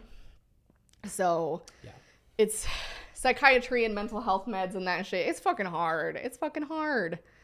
But if it can help you, I mean, experiment with it. There's some obvious things that I've taken that have given me like suicidal ideation. And I'm like, cool, can't take that anymore. Like the brain and the body are a funny thing. You just, it's hard. Anyway, let's wrap this up because I am hungry. I haven't had dinner yet. Let's see. Yeah, the other thing that I was going to say real quick, a lot of women don't realize they're bipolar until they give birth. And they either enter a manic episode or a psychotic episode. Yeah. Because of postpartum, which is a really interesting thing. Without meds, I would be a lot more depressed. There you go. And a lot more anxious. If you are bipolar, consider reducing or eliminating consumption of alcohol and recreational drugs. Obviously, follow the directions of your doctor. Yeah. But those kinds of things can kind of aggravate Gabbie has been smoking ridiculous amounts of weed, so if she has bipolar 2, that could be stoking the fire. It certainly might not help, but it could be. Generally follow the directions of your doctor, but generally bipolar people are discouraged from using substances, but it's all about a balance. I use tinctures to manage my anxiety in conjunction with the meds that I take, and so it really depends on your situation. Anyway, we're not here to defend the awful things that Gabbie has said. No. While she's been having an episode. No. But on the other hand, I cannot believe that we are just vilifying her off the bat right after Brittany had her conservatorship dissolved. Like, did we forget that fucking quickly? Well, TikTok wasn't around when Brittany was having her mental health episode. Probably fucking glad. And so it's different. So it really, it depends on you. Yeah. And that's the fucking craziest shit about mental health episodes is there's a bunch of you in here who are bipolar or bipolar 2, and we might have some overlap, but generally we are all so fucking different at the same time. Mental health is wild. Yeah. It's absolutely wild. Tincture, I didn't know this word, spelled Tincture, is like a little bottle with an eyedropper. Yeah. For oil of cannabis. It can be really anything, but that's what cannabis oil comes in. Yeah, it's THC oil. I have my med card. Everything I do is legal, but it's just mainly to maintain anxiety, and I don't smoke. Like, I don't like it. And so that's like she can't even taste it. She has to find. I hate the taste and the smell. So it's very challenging for me to consume it that way, but it does help with the anxiety at the same time. So, but anyway, don't take anybody else's mental health experience as your own. Don't self-diagnose. See a professional. Follow the directions of your general practitioner, therapist, psychiatrist. If you feel like you may be experiencing some of these things, maybe talk to your provider. Yep. I mean, it doesn't even have to be a mental health professional. Talk to your physician and kind of go from there. And if you live in the United States and those are not luxuries that you can afford, fight the power. We need everybody to have access to mental health care and health care, regardless of who you are. Fuck the pharmaceutical industry and what they do to people who have chronic illnesses. Fuck the federal government for not giving people what they need to survive. And that's the high horse that I'm off of now. Anyway, any last thoughts before we skedaddle on out of here, Jordan? I don't think so. My little ramble. Join our Patreon if you haven't already, if you'd like to support us financially. It allows us to be able to continue to do this. If you haven't already, go follow us on Instagram. I went on a rant about OCD last night, so my fellow OCD havers, if you would like to hear about it, I ranted about that on Instagram, so go follow us on Instagram. Patreon, I already said, and we will have a video Monday, so come back on Monday, and then we will be live again on Tuesday. No, we won't. Just kidding, that we won't. We will not be live on Tuesday. Sorry very much, but we will be gone. We'll be out of town, but we'll still have a video on Monday. Still have a video on Monday. We're ready to keep that excitement. Unfortunately, patrons, if you're not a part of the Patreon, go subscribe over there. Patreon.com/Jordan McKay. Unfortunately, we because Jordan had to go to the dentist today. We were planning on going today to do the patron exclusive tour of downtown, but obviously dental work got in the way of that. So Yeah. So it's going to have to be the week after next that we go. Sorry, we won't have the time to do it tomorrow. But that's coming. So go join the Patreon. We love you all. Hit the like button on your way out. It helps us. And we will... We'll end the stream this time instead of letting it go. We are just a had the pair of music going. fucking Marys, dude. That was funny, though. That was funny. Anyway, we love you all. You're amazing. It's been fun. We'll see you Monday. We'll see you Monday.